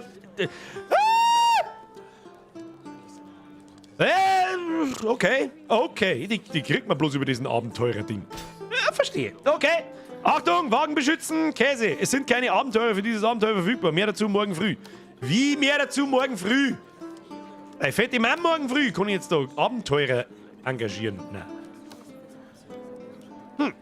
Und warum haben da Ausrufezeichen drauf? Kellnerinnen? Verstehe nicht. Ja gut, dann müssen wir warten bis morgen früh. Los durchlaufen, gib ihm. Aber jetzt können wir dann einmal anfangen, da langsam ein paar mehr Tisch rein zum Tor. Und vielleicht ein bisschen was dekorieren noch. Damit mehr Leute kommen, damit da hier die Bude von morgens bis abends... Forschung! Was haben wir? Eine Küchendekoration. Was bringt die? Wahrscheinlich Prestige, nehme ich an. Dekoration? Küchendekoration, wo? Machen wir vielleicht auf Küche. Nein. Dekoration. Oh, schöne Musik, auch, gell? Schon schöne Musik. Das ist entspannend. Da passe ich mit meiner auftraten Drecks. Ist das da Küchendekoration? Oder? Kräuter? Nein. Oder ist das jetzt allgemein Küchendekoration da? Das zeigt das da so. Was soll ich sagen? Ist das da ist verfügbar worden? Verstehe ich das richtig? Was ist das da? Schürzenhalter. Das steht ja bloß im Weg umeinander. Ja, der mal ein bisschen Dekoration kaufen. Der mal da so. Dieser Gegenstand überschneidet sich mit einem anderen Gegenstand an der Wand oder einem hohen Gegenstand. Das ist doch ein totaler Blödsinn! Drücken der Krauf, jetzt hängt das Ding da drüber, das ist aus Gusseisen, da weiß ich ja nie nix. Dann hängen wir es da hin. Schön! Und ein paar Kräuter? Können wir uns die Kräuter auch noch leisten da? Ein paar Kräuter da hin. Schön! Jetzt haben wir übrigens nämlich auch über 1500 Ansehen. Jetzt haben wir bessere Veranstaltungen. Schauen wir mal. Ja. Oh, da brauchen wir 10 Käse. Ah, du 3 Käse hoch. Was haben wir da? Kaufe den Abenteurertisch. Haben wir. Dann kriegen wir gleich mit 250 Gulden. Und wir brauchen noch einen Gast mehr pro Tag. Müssen wir noch was dekorieren? Was können wir noch dekorieren? Jetzt pass auf. Mehr Dekoration. Mehr Gäste. Was haben wir da? Pflanzen sind doch immer gut. Oder? Oder der haben wir noch einen Vorhang rein? So, 1, 2, ein Stückerer 3. Das passt ihm gut, Jai. Das passt ihm gut. Wunderschön. Wunderschön. Lass laufen. Forschung. Plus 14 Gäste pro Tag. Mehr Kellnerinnen. Oh mein Gott. Und der Getränkepreis nach oben. Oh, jetzt snowballs anders. Jetzt geht's rund. So, voll rein in das Kehrblech. Haben wir mir Veranstaltung geplant? Nein. Dann veranstaltet eine. Ist mir wurscht. Oder der wir die weg. Ich weiß nicht. Ich hab so das Gefühl, man kriegt von einem normalen Tag mehr Kohle als von den 20 Stammtisch-Dinger da. Birger Käsequest startet bald. Ja, aber ich kann ja nicht. Es sind keine Abenteuer für dieses Abenteuer verfügbar. Mehr morgen früh. Dann müssen wir warten, bis der Tag vorbei ist. So, wer hätte das gedacht, der ist schon vorbei. Wir haben natürlich wieder mehr ausgegeben, wie eingenommen, aber wir müssen investieren. Investieren, Kinder. Müssen wir sonst irgendwas Tolles machen? Nein. Haben wir neues Rezept. Was ist das? Nochmal ein neues Rezept. Wo Rezept wo? Was ist das gewesen? Ist das für Veranstaltung? Ja, Erdbeerkuchen. Aha. Das heißt, wenn wir mir dann die Veranstaltungen machen mit diesen Haupt- und Nachspeisen, die kosten auf Stern 0, schauen wir die so, kosten die schon 35 Gold und 45 Gold, machen wir mir auch mehr Kohle mit den Veranstaltungen. Das ist ja, da hat sich schon jemand was dabei gedacht, wie er das gemacht hat. Da hat sich schon jemand was gedacht dabei. So, jetzt passen wir auf, was haben wir da? Geht da schon was? Nein, also geht sprichwörtlich erst morgen in der Früh, nächsten Tag beginnen. Gas! Ah! Da kommen drittes Leid! Oleg, was sind das für krasse Typen? Oleg, das ist die geilste, das ist mit Sicherheit das ist die verdammte Tafelrunde. Schau hin! Alter, wenn die nicht stabil sind, dann weiß ich es auch nicht. Machen wir einen Screenshot jemand. Da muss ich jetzt einen Screenshot machen. Das ist der Screenshot fürs nächste Thumbnail. Ein bisschen rauszoomen. So, Screenshot auf F12.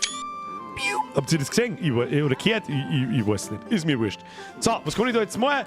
Ich schicke euch jetzt zum Käse holen. Wieso ist es jetzt teuer geworden? Das hat vorher nicht 189 Gold gekostet. Das ist sprichwörtlich, dass er Sir Lance Lee Loot. Richtig. Mehr Tisch, mehr gut.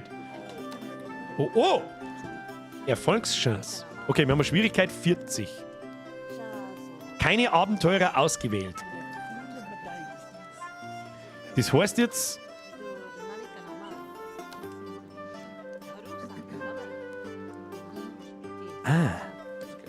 Oh, ich kann es nicht losschicken, weil ich kein Geld nicht habe, aber das im Laufe des Tages kriegen wir das schon. Ja, okay. Ja, okay. Und dann bauen wir mal ein paar mehr Tisch ein. Hätte ich vorgeschlagen. Zumindest einmal eine Reihe da hinten. Es wird dann langsam interessant. Es war auch nicht schlecht, wenn wir mehr Bedienungen kriegen. Ich sag das, wie es ist. Weil ich glaube, dass die schon strugglen mit den Tischen, die wir da haben. Du musst wieder alles an Essen anbieten. Verdammte Scheiße, da hast du absolut recht, Kinder. Absolut recht habt ihr da. Was haben wir da? Jawohl, Gäste. 200 Liter Getränke nachfüllen, beliebige Veranstaltung einmal. Wir schauen unsere Getränke aus. Da ist auch überall noch ordentlich was drin. Los laufen, wie schaut es bei uns in die... Ja. Jetzt schicken wir erst mit Abenteurer los. Abenteurer, 189 brauchen wir, haben wir. 1, 2, 3, nimmst mit. Los geht's. Und dann brauchen wir nochmal 186 für die Erdbeeren. Ja, 1, 2, 3, 4, los geht's. Da, gleich 2. Da, Abenteurer, auf den Weg! Jawohl! Sehr schön. Was haben wir da? Schnitzelputzchen hat gelevelt, Level Up und du wirst einfach immer schneller. Immer schneller. Was haben wir? Doc Häcksler. Jawohl, Geschwindigkeit voll ausgebaut, easy peasy. Und der Flasch ebenfalls. Trägt 5 Getränke, du tragst halt jetzt 6 Getränke. Das passt auch. Haben alle zufrieden? Nein, der Doc Häcksler ist nicht mehr zufrieden. Die sollen schon alle ein großes Grinsen in der Goschen haben. Wunderbar, haben alle ein großes Grinsen in der Goschen. Weiter geht's. 500 Gold. Wir brauchen mehr Tischkinder. Mehr Tische. Also ich bin ja für einen fetten Abenteurertisch. Sagt ich. Fetter Abenteurertisch. Da muss immer... So, glaube ich, muss es sein. Hä? Oder? Sitzplätze. Kaufen wir die gute Bank. Ja, freilich kaufen wir die gute Bank für 150. Schauen wir, ob das platztechnisch schon passt. Jawohl. Ja, müssen wir es wieder laufen lassen. Hilft nicht. Einige Kisten fehlen Zutaten. Birger, Zutaten! Eingekauft, weiter geht's. Das schaut doch ganz stabil aus, oder nicht? An der Stelle einmal! Wer nicht auf den Like-Button drückt, kriegt kein Freibier.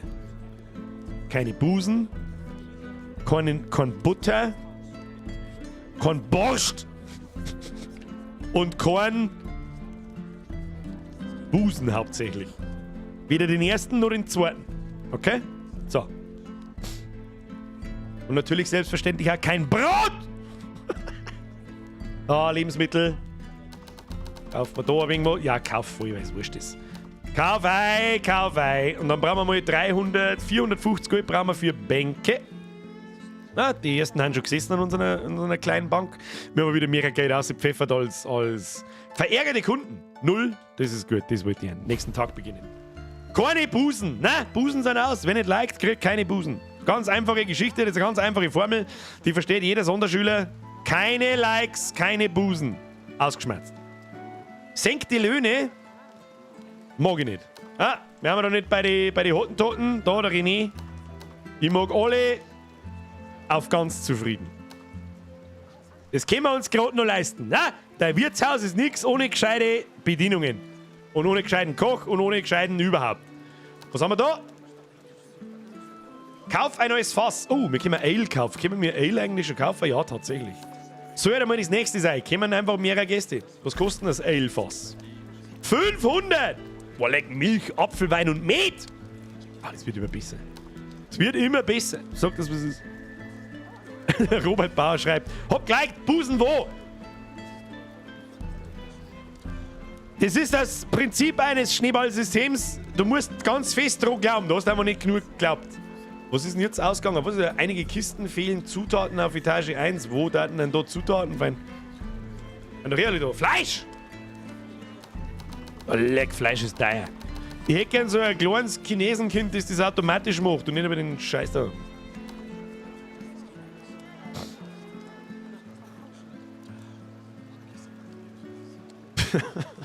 Immer diese kleinen Chinesenkinder, die in die Spiele nicht angeboten werden.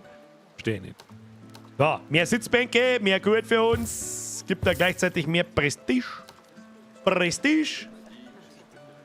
Das ist der sogenannte Prestige. Da muss man sich dann übrigens auch aufsitzen und aufstehen und für alle Leute Tolbe ausgegessen innerhalb von minus 4 Sekunden. Wer es nicht schafft, ist raus! Mehr Tische, ich arbeite dran. Für die brauchen wir aber jetzt mal Geld dazu. Mehr Geld. So, wieder Feierabend, teurer Tisch. Jawohl. So, und währenddessen, was brauchen wir für die Kellnerin? Ah, da brauchen wir 27 seltene Gäste. Ja, das wird nicht ganz einfach, fürchten. Aber unsere Hauptgerichte leveln alle. Das ist sehr gut. Sehr, sehr, sehr gut. Was haben wir da? Ja, müssen wir Veranstaltung machen mal. Morgen, Freitag, Dezember 20. Veranstaltung. Warten eigentlich unsere Rittersleute? Die sollen mir einen Kas jetzt daherbringen. Wo ist denn der Kas? Erfolgsscheiß. Verbleibende Tage 1. Ja gut, dann müssen wir einmal eine kleine Veranstaltung machen und am nächsten Tag dann eine große.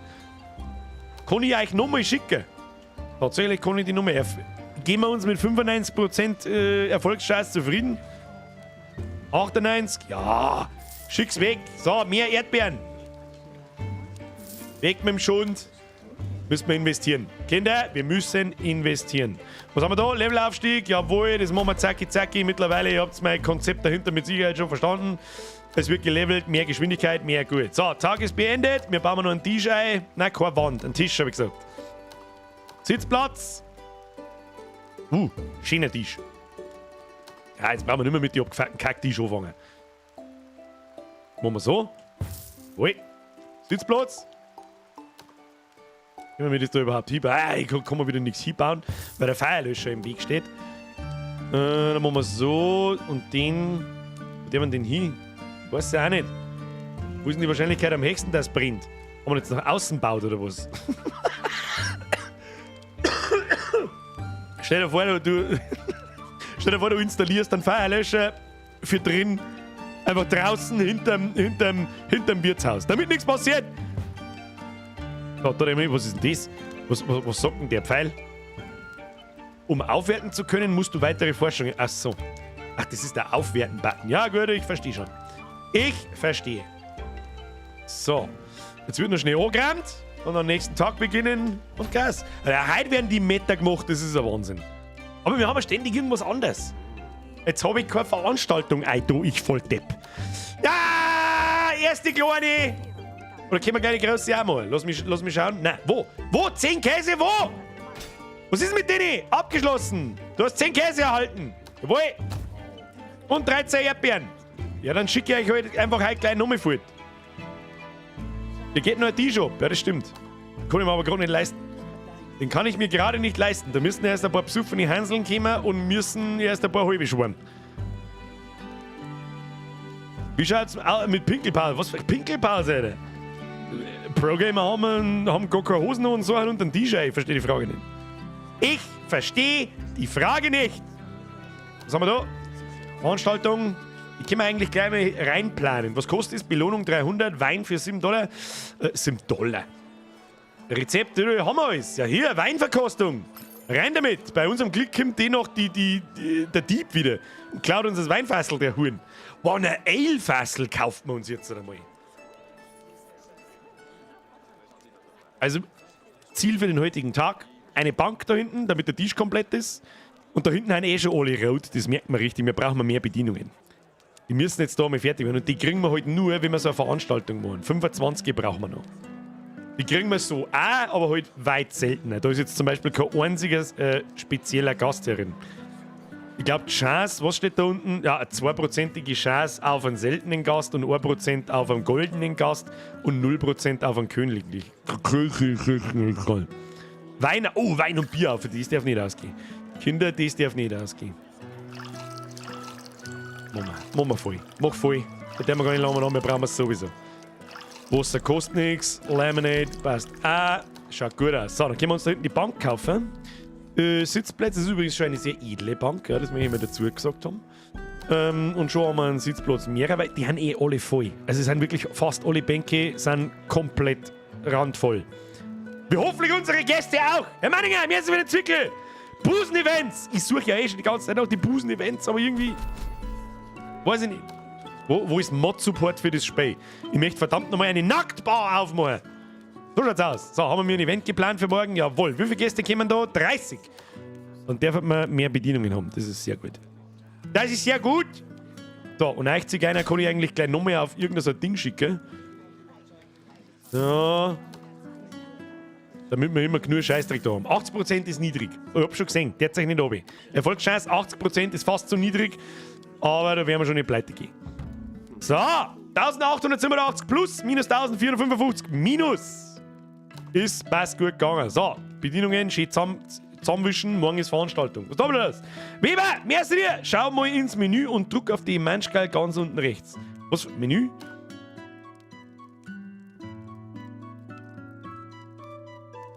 Ich weiß nicht, was du meinst. Was für ein Menü? Auf das da? Klicken, um in den Third-Person-Modus zu wechseln, da kannst du deine Gäste mit deiner Tastatur... Herr Weber, das ist ein unfassbar guter Hinweis, das habe ich nicht gesehen. Hallo, meine sehr verehrten Damen und Herren, ich präsentiere Ihnen nun Birgers Busenbude. Schauen wir mal, wie Sie das für den gemeinen Pöbel... Machen wir einen Rundgang. So, grüß Gott, kann ich da bei der einen zoomen? Nein, kann ich nicht. So, grüß Gott, ich bin vom Gesundheitsamt. Haben Sie da eine Bank stehen? Sehe ich das richtig? Was kann ich jetzt da? Belegung verbergen. Nein, Kamera wechseln. Was? Oh, First-Person-Ansicht. So, gute Frau. Mit denen Tipp verkaufen Sie nichts. Da meine ich, müssen wir ein wenig mit mittelalterlichen Säcke ausstopfen, damit da mehr geht. Was toll aus? Ist zwar jetzt definitiv Zwilling. Mario. Der Mario und der Luigi. It's me, Mario! Sehr schön. Sehr, sehr, sehr schön. Was ist denn da hinten eigentlich? Das ist eigentlich schon... Er ist ein bisschen wütend, glaube ich. Was ist mit ihr? Was hast du gerade vor? Das gefällt mir jetzt sehr gut. Warum nennen wir den Mario und Luigi? Wieso haben wir das noch nicht schon früher gesehen? So, was kann ich nochmal? Erscheinung ändern. Wie meine Erscheinung ändern? Oh, jetzt bin ich da. So schaut Holz vor der Hütte aus, Mädels. Ja, immer sauber wackeln beim Gehen, damit nichts passiert. Was können wir Neues mal? Ah, schade, können wir nicht mehr mal. Oh, jetzt bin ich der Gandalf. Der Gandalf! Ja, der Gandalf stellt sich jetzt da in den Bedienungsweg und brüllt ganz furchtbar laut: Du kannst nicht vorbei! Ja, das ist aber geschäftsschädigend, darum schleichen wir uns jetzt wieder Escape verlassen. Möchtest du zum normalen Modus zurückkehren? Ja! Der verdammte Gandalf. Nächster Tag! Nein! Kämpft er weg! Ja! Wehe, der Wichser hat uns jetzt wieder einen Wein klaut, bevor die Veranstaltung ist. Jawohl! Ah, levelt eigentlich unser Ding da irgendwie nicht, gell? Naja, gut. Aber vielleicht können wir am Flugbison irgendwann demnächst einmal eine neue Rüstung kaufen oder irgendwas. Press F für den Flugbison, der den zweiten Dieb bereits abgewehrt hat. Alle Gäste dieser Veranstaltung wurden bedient, du hast 300 Gold Belohnung erhalten. Easy. Und nach dem Tag müsste unsere Forschung auch fertig sein. Organisiere eine beliebige Veranstaltung, jawohl. Bediene mehr als 100 Kunden an einem Tag, das kriegen wir auch automatisch hin. Ein Ale-Fass braucht man. Gib dem Affen Zucker. Elfer. Wieso? Achso, müssen wir noch ein bisschen warten. Brauchen wir 500 Gulden. 500 Gulden. Los! Los! Nein, mit den Stammtischaffen, da verkaufst du nichts. Das ist ein Wahnsinn. Was ist mit euch? Los, schneller. Oh, ich muss vielleicht aber auch mal auf Geschwindigkeit schnell drücken. So, ein Ale-Fass. Gekauft. Und das Fass ist leer. Herzlichen Glückwunsch. Und da komplett auffüllen. Los laufen. Das füllen wir auf mit jedem Cent, den wir verdienen. Rein mit dem Ale. Rein mit dem Ale. Ale rein. Ja, machen wir wieder fett Minus den ganzen Tag, aber es ist alles sehr sauber aufgefüllt. Der Wein ist schon wieder fast leer. Kruzifix, die besuffen aus. Die saufen ein wie die Behinderten. Stell Bedienungen ein, hast noch 3 Slots frei. Das ist gelungen. Wo sagt man das? Ich hab da an der Bar. Jetzt warte mal. Ich hab da an der Bar immer. Wo sagt man das, wie viele Slots das man hat? Da waren doch 4 Slots. Oh, sie ist ein bisschen unzufrieden. Jetzt nicht mehr.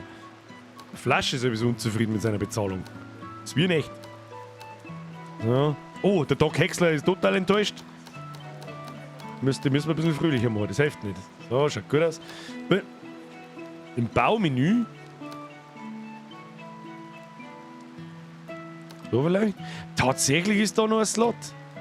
Und da. Die andere Minibar da hinten gibt auch einen Slot. Das muss ja mir etwas sagen, das habe ich nicht gewusst. Haben wir jetzt, wo wir es anschauen, glaube ich, dämmert es gerade, weil wir das letzte Mal schon gehabt haben, da haben wir dann extra aufteilt, die eine macht bloß Essen, die andere macht bloß das. Die sollen alle alles machen. Ja, her mit der Bedienung! Kellnerin und Köche brauchen wir auch noch einen.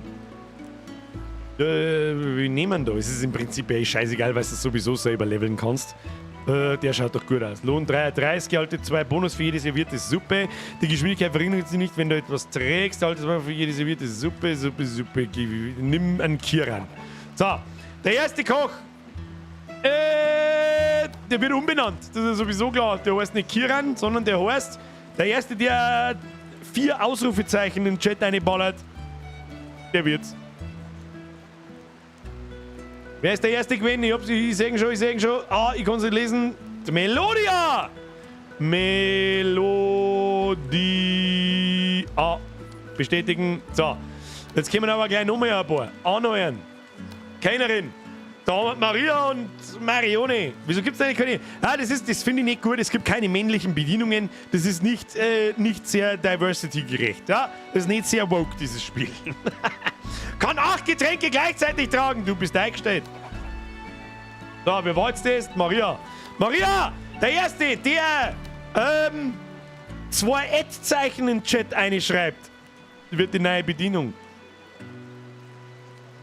Das ist der Unrockbart. Unrockbart. Na, da ist Twitch einfach ein kleines Stickerl vorne. No, aber nur ein kleines. Und irgendjemand hat einfach 2 Rauten geschrieben. Ich hab besoffen aus. So, anheuern. Marione, du kann 8 Getränke gleich, dann nehmen wir gleich noch die nächste. Das ist schön. Wir nehmen die. Der erste, der.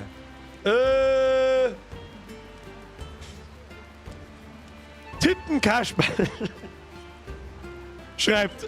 Wird die neue Bedienung. Wer ist da? Der Hey King Royalty. Hey King Royal. Mehr kriege ich nicht rein.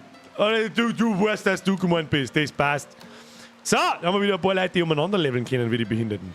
Schützelputz, unrockbar. Du kriegst aber weniger Geld. Bist du nicht so weit um. So weit bist du noch nicht um. So, passt. Haben mehr Bedienungen. Los geht's. Die kommen nochmal fürs Erste, glaube ich. Können wir dann aber auch, jetzt geht alles sehr ein wenig dahin. Mehr Tisch, mehr Bedienungen, wir können locker bis ganz hinter die Tisch bauen. Wenn wir mir nochmal 4 Bedienungen einstellen können. Also jetzt nochmal 2. Anonym! Unter Spezial kannst du auch zusätzliche Plätze für Kellner kaufen. Gucke. Muss ich nicht schon. Spezial?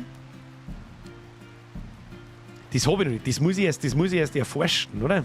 Ja, da ist es. Dieser Gegenstand ist gesperrt, geht zum Forschungsbaum, um ihn freizuschalten. Und das der wir gerade. Ich glaube, das ist genau das. Da mehr Kellnerinnen, das ist genau das. Ja, okay. Das habe ich letztes Mal noch nicht gesehen gehabt, deswegen war ich der Meinung, man muss vielleicht eine zweite Bar bauen oder so, dann auf der anderen Seite, weil man hat ja da noch ewig den Platz zum Ausbauen. Ja. Am Ende des Tages, wenn die Kohlen da sind, bauen wir mir einen Tisch nach dem anderen. Mehr Leute, mehr gut. Morgen stellen wir noch 2 Kellnerinnen ein und dann schauen wir mir richtig gut aus. Birgers Busenbude muss sofort schließen. Warum? Da war was kostenlos. Was war kostenlos? Wo war was kostenlos? Spezial? Kostenlos? Oh, das komische. Haben wir das nicht schon aufgehängt? Du hast bereits die maximale Anzahl dieser Requisite gekauft. Hoppala. Entschuldigung, ich habe ins Mikro gekoppt, das war schon so. So. Oh, wir haben ja über 1000 Gold. Ja, jetzt geht's da hier. Jetzt müssen wir ausbauen. Expansion! Oh, irgendjemand hat gelevelt. Travelina, jawohl. Du wirst einfach nur schneller beim Drang. Easy, haben wir sonst irgendetwas? Nö.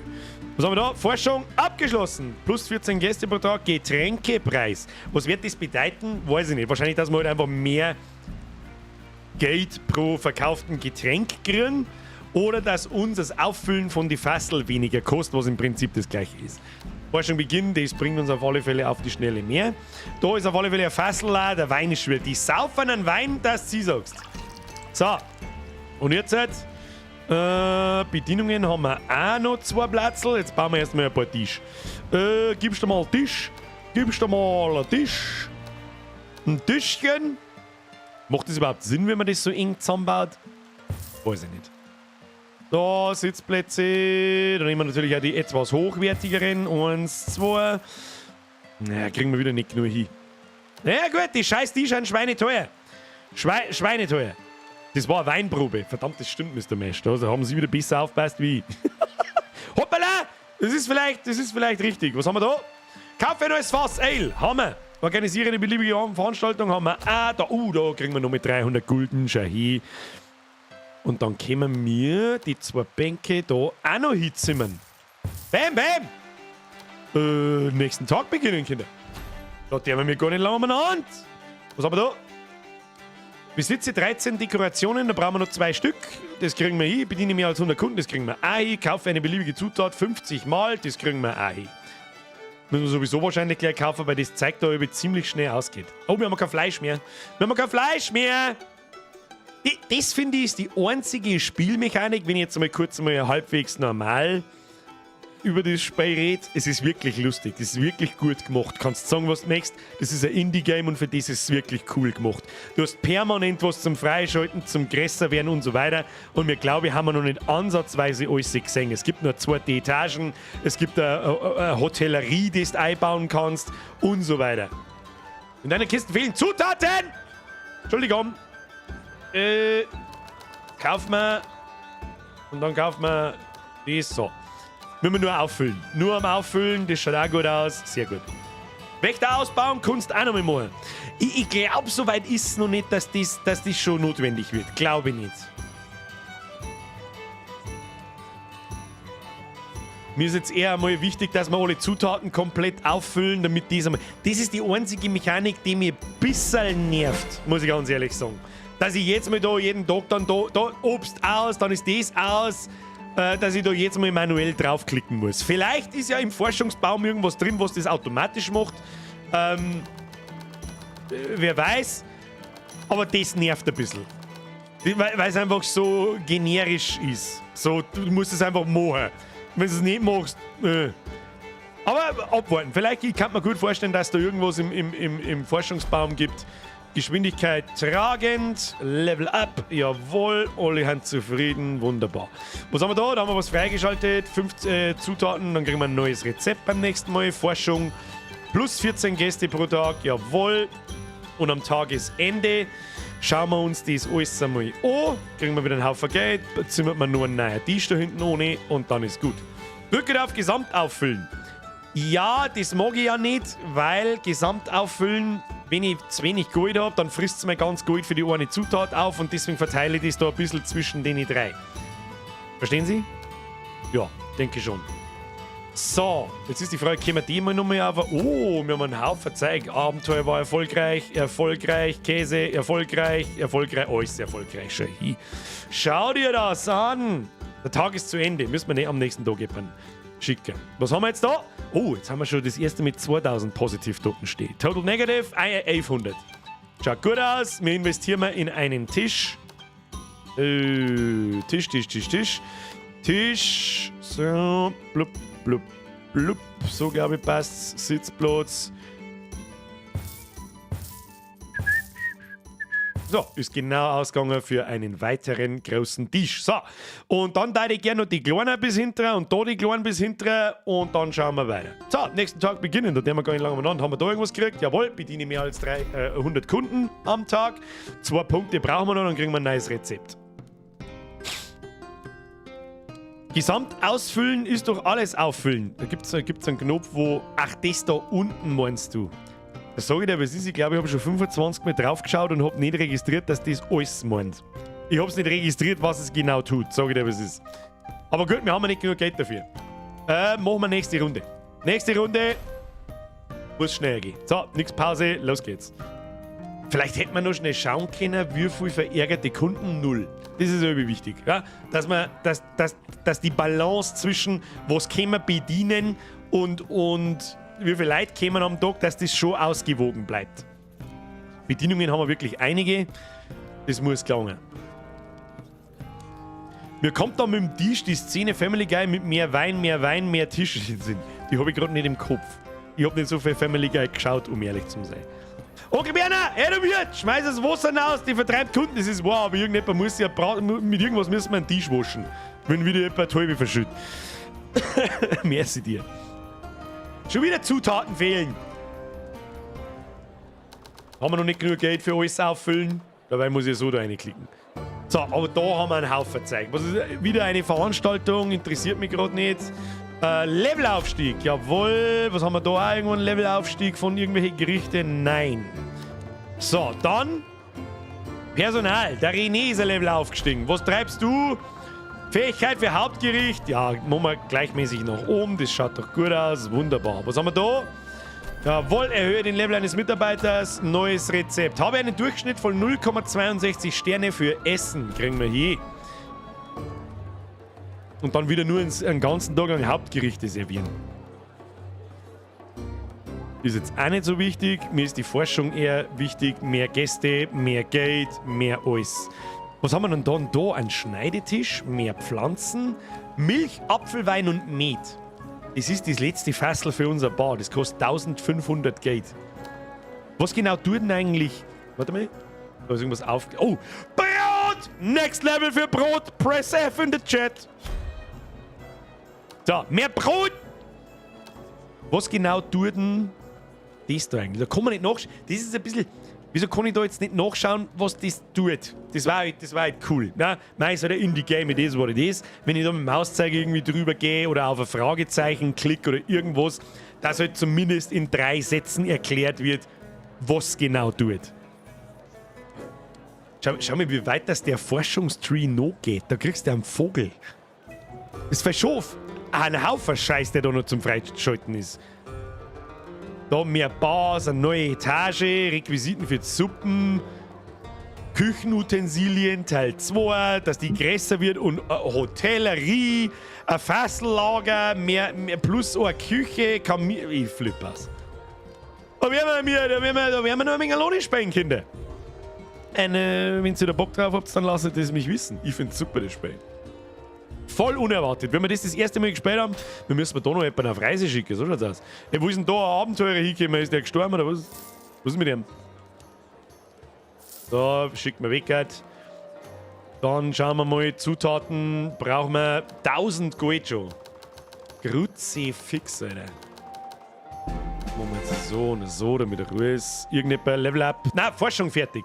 Was für Forschung haben wir jetzt fertig? Plus 14 Gäste pro Tag. Dann nehmen wir jetzt Milch, Apfelwein und Met.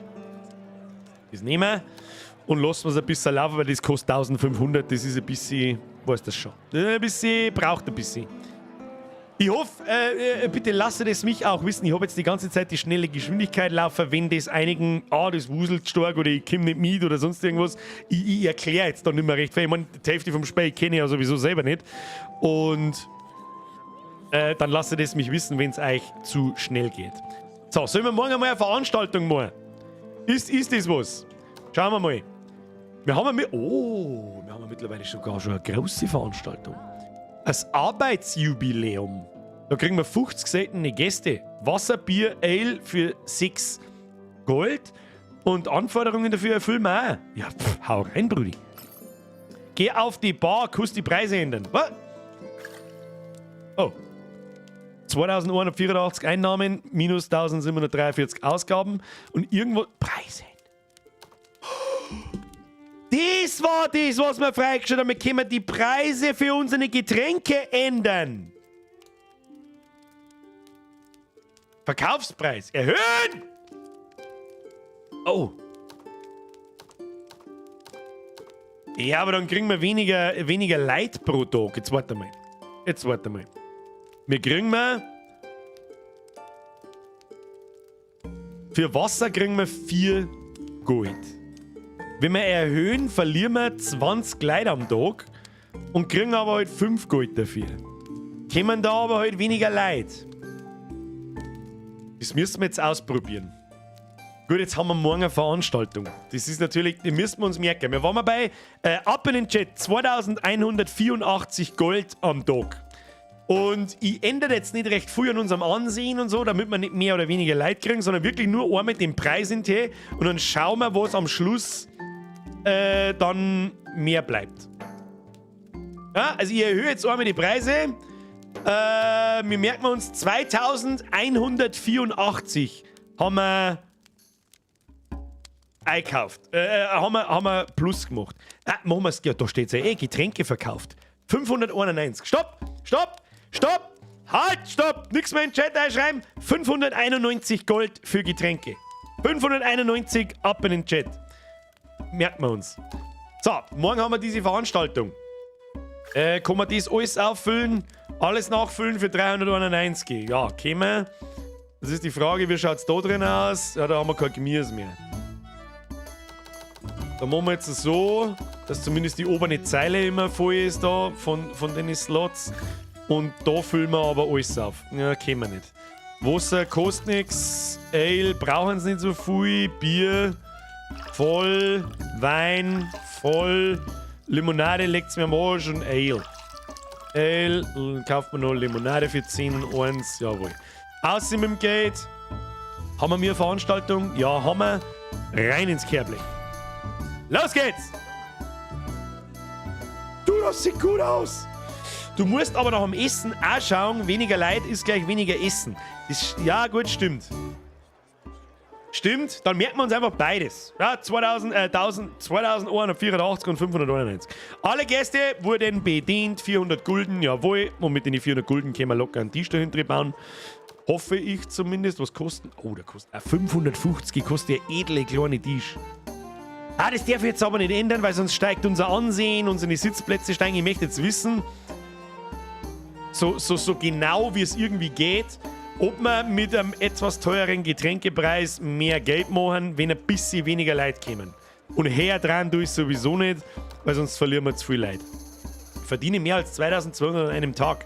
Das werden wir sehen. Beende eine beliebige Forschung. Das kriegen wir auch hin. Milch, Apfelwein und Met. Menü Level Up am Erdbeerkuchen. Sehr schön. Es ist immer ein bisschen Progress. Das haben sie richtig gut gemacht, muss ich sagen. Es ist immer jeden Tag passiert irgendwas. Entweder levelt dein Personal oder es levelt dein Gericht oder du hast wieder genug Geld für was freischalten, dann wieder Forschung fertig und. Dann, wenn ich so in unser Publikum einschaue, in unsere Gäste, dann ist auch wieder jeder sehr zeitnah bedient. Da ist keiner wirklich rot. Ich meine, natürlich brauchen die ein bisschen Zeit, wenn es von Bar zu den Tisch laufen. Aber es ist jetzt da niemand, der schwarz, dunkelrot wird und dann unzufrieden geht. Das heißt, unsere Bedienungen sind genügend. Schauen wir, was passiert, wenn es bis dahin ins Eck gehen müssen und nochmal 8 bis 12 Leute mehr drin sitzen. Und es ist halt verfickt nochmal 9:30. Möchtest du mich nur noch verarschen? Schnurzelputzchen! Level up! Geschwindigkeit, Treppensteigen brauchen wir immer noch nicht. Geschwindigkeit nicht tragend.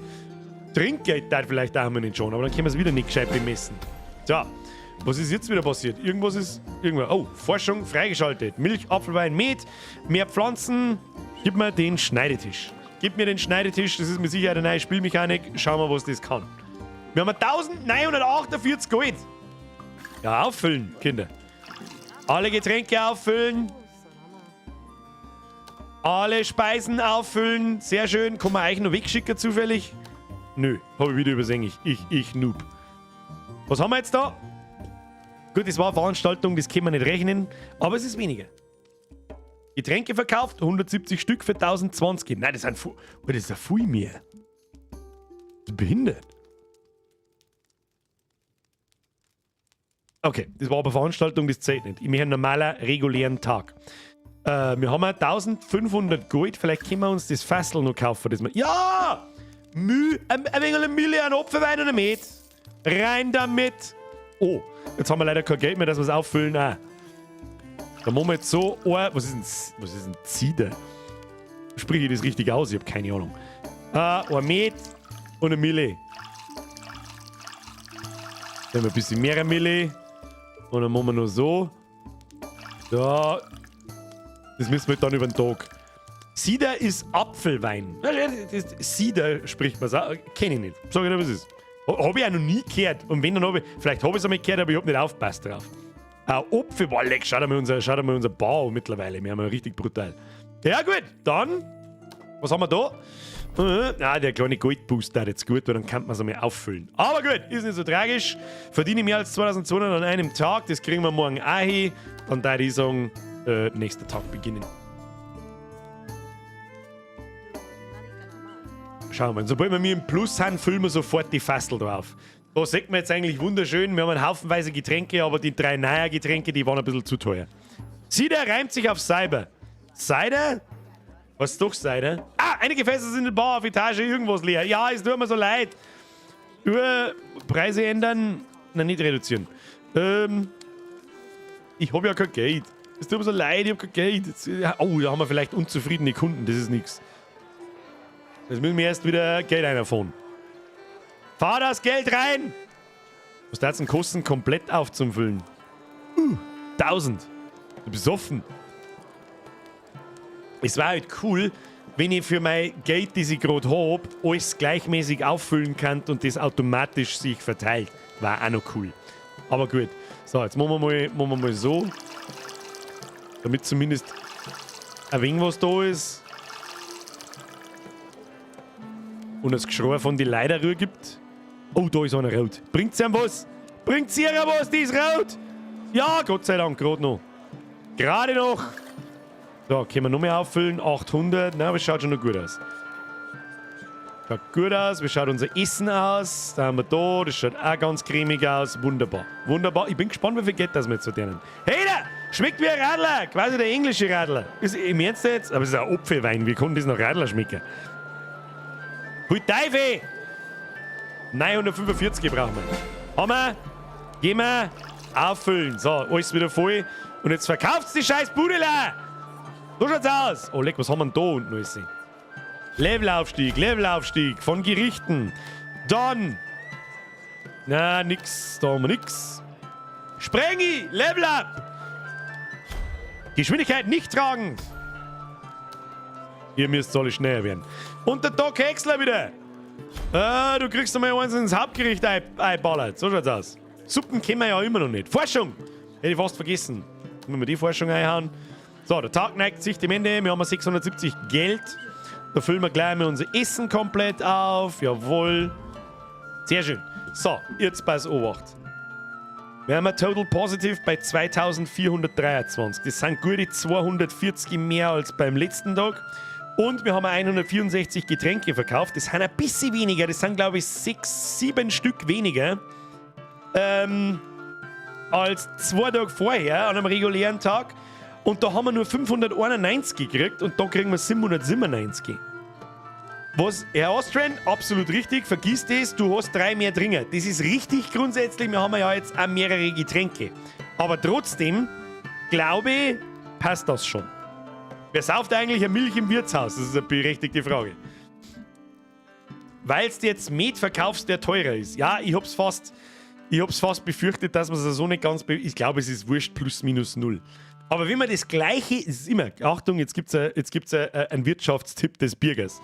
Wenn du mit weniger Arbeit genauso viel Geld verdienen kannst wie 2 Tage vorher, dann kommen halt weniger Gäste. Die trinken aber genauso viel wie mehr Gäste und du hast aber weniger Arbeit damit für unsere Bedienungen, die weniger ausgelastet sind. Verstehen Sie? Ja, absoluter Pro-Gamer-Tipp. Waren wir da? Verdiene mehr als 2200 an einem Tag? Wundervoll. Serviere einen ganzen Tag nur Hauptgerichte. Das machen wir jetzt. Keine Nachspeisen, nur Hauptgänge. Jawohl. Dann, hoppala, was haben wir noch für? Ne, das sind Veranstaltungen. Organisiere eine beliebige Veranstaltung. Nein, serviere den ganzen Tag und besitze 13 Dekorationen. Die können wir uns kaufen. Jetzt 2 Dekos, kaufen wir uns noch dazu. Was weiß ich, nehmen einen scheiß Vorhang. Oder was weiß ich. Vielleicht haben wir eine neue Dekoration. Wir haben ja auch was freigeschaltet, oder? Irgendwas haben wir freigeschaltet, ich weiß nicht mehr was. Irgendwas haben wir freigeschaltet. Ein Schneidetisch. Was ist denn der Schneidetisch? Was tut der Schneidetisch? Was macht der Schneidetisch? Sitzplätze? Küche vielleicht. Da! Schneidetisch. Ich weiß nicht, was der Schneidetisch kann. Was kann der Schneidetisch? Info. Auf dem Schneidetisch wird Fleisch vorbereitet, bevor es auf den Grill kommt. Das heißt, unsere Fleischgerichte werden hochwertiger, oder wie verstehe ich das? Gut, kann ich mir nicht leisten, machen wir morgen. Druck aufs I. Ja, nach dem habe ich gesucht. Das Menü ist ein bisschen... Ja, wie gesagt, ist halt kein AAA-Game. Aber es ist ja nicht tragisch. Was wollte man stattdessen kaufen? Dekorationen. Dekorationi, was können wir uns da kaufen? 240 haben wir. Ja, nur so ein Pflanzerl, hä? Wegen einer Pflanzerl und sieht gar nicht an, oder ich weiß nie, wo man sieht, denn der haben wir da ein Pflanzerl. Nein, der haben wir kein Pflanzerl. Da hinten haben wir doch noch Platz. Da, Pflanzerl neben dem Grill. Easy. Und dann der wir noch, weiß ich nicht, was haben wir noch? Was haben wir noch Schönes? Ich meine, es soll ja auch noch was ausschauen. Soll ja auch noch was. Die Schüttel da an der Wand, die sind auch cool. Oh, ein Kleiderständer. Nicht Kleiderständer, sondern ja doch, Kleiderständer. Den müssen wir aber neben dir pflastern, sonst macht das gar keinen Sinn. Jetzt warte mal, nehmen wir mal die Deko. Oh, das kann man einfahren. Da würde blau. Ja, natürlich nehmen wir blau. Wieso sagt man das gar nicht, dass man das farbig machen kann? Hier, oh, ich weiß was für was Besseres. Blau, weiß, blau, weiß.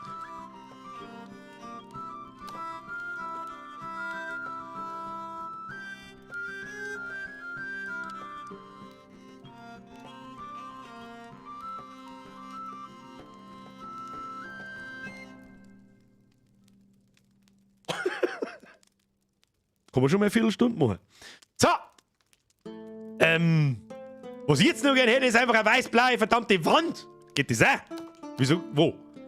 Bodentextur, untere Wand. Wieso geht da bloß weiß? Beziehungsweise dreckig oder rot? Obere Wand. Das mit der Storwind schaut auch nicht gerade so super schön aus, muss ich sagen. Da habe ich lieber eine holzerne Wand um. Schaut viel besser aus. Ich habe schon gesehen, wir müssen uns da mal viel mehr um die Optik kümmern. Bodentextur. Spezial. Kann man da noch mehr Sachen freischalten? Nicht dreckig, ist Beton.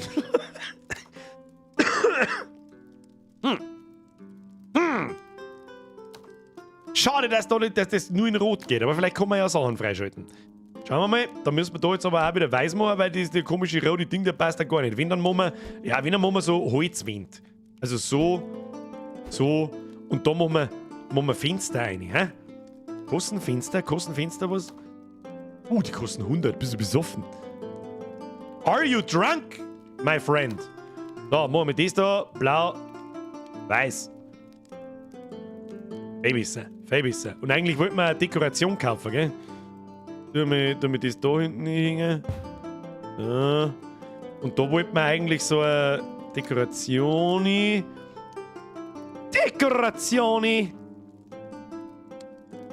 So ein Kleiderständer, Kleiderhaken. Ja! Schön. Weißt du, Orlik? Das darf mich jetzt interessieren. Richtig nice da das finden, wenn wirklich dann Jacken droh hängen, wenn Gäste einer kommen. Ich verlange natürlich nicht, dass da wirklich eine Animation existiert, dass da jemand hingeht und seine Jacken aufhängt und wieder zurückgeht, aber es war cool, wenn da dann Jacken droh hängen, wenn Tagesbetrieb ist. Einfach so kleine, wie soll ich sagen, kleine Details einfach. Wenn sie da, machen wir nächsten Tag... Nein! Flugbison, schlag zusammen! Ja! Press F für den Flugbison. Du hast dich erfolgreich gegen Diebe verteidigt. Das wollte ich hören. Genau das wollte ich hören. Oh mein Gott, was ist denn mit ihm? Oh, er ist traurig. Warum? Da müssen wir mehr Lohn einscheißen. Oh, jetzt möchte er aber langsam ein bisschen viel. Aber gut. It is what it is. Besitze 13 Dekorationen, abgeschlossen. Das hätten wir noch machen sollen, das abschließen, bevor wir den neuen Tag anfangen. Ich noob! Noob. So, weiter nach da hinten können wir auch nicht bauen. Das heißt, da können wir ein paar Dekorationen reinscheißen. Was haben wir da? Abgeschlossen, erfolgreich. Wir haben Käse, wir haben Erdbeeren. Vielleicht sollten wir mal ein paar Schwammerl suchen. Oh, schickst du uns einmal zum Schwammerl suchen, die Krippen, die Fotzengraben. Was haben wir denn da? Da brauchen wir... Haben wir das Rezept schon, die Pilzsuppe? Haben wir die Pilzsuppe schon? Dann können wir mal noch eine fette Veranstaltung machen. Nein, wir haben nur einen Erdbeerkuchen. Wir haben noch gar keine Suppe. Warum haben wir keine Suppe? Der Cube Twister schreibt, so, ich habe mir eine gute Nacht und viel Spaß miteinander. Herr Cube Twister, ich wünsche Ihnen eine gute Nacht. Merci fürs Vorbeischauen, habe. Herr Sesselmann, die habe ich übersehen. Merci für den Zwickel. Auf den Content!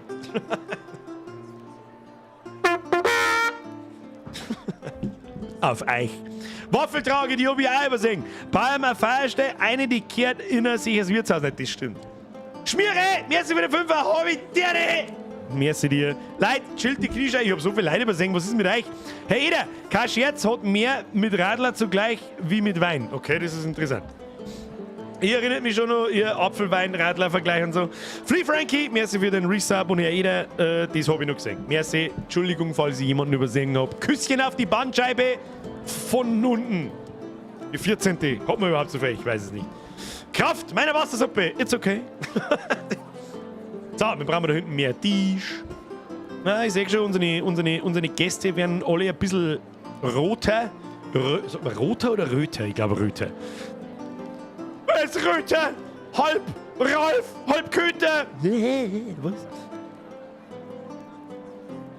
Was haben wir da? Für mehr Pflanzen brauchen wir eine Veranstaltung. 44 besondere Gäste brauchen wir. Und kriegen wir hin, wir haben 1800 Gulden.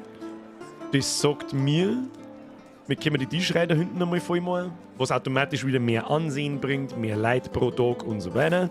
Ich würde vorschlagen, wir füllen aber erst einmal da alles auf, Essen und das, was immer einen Haufen Geld frisst.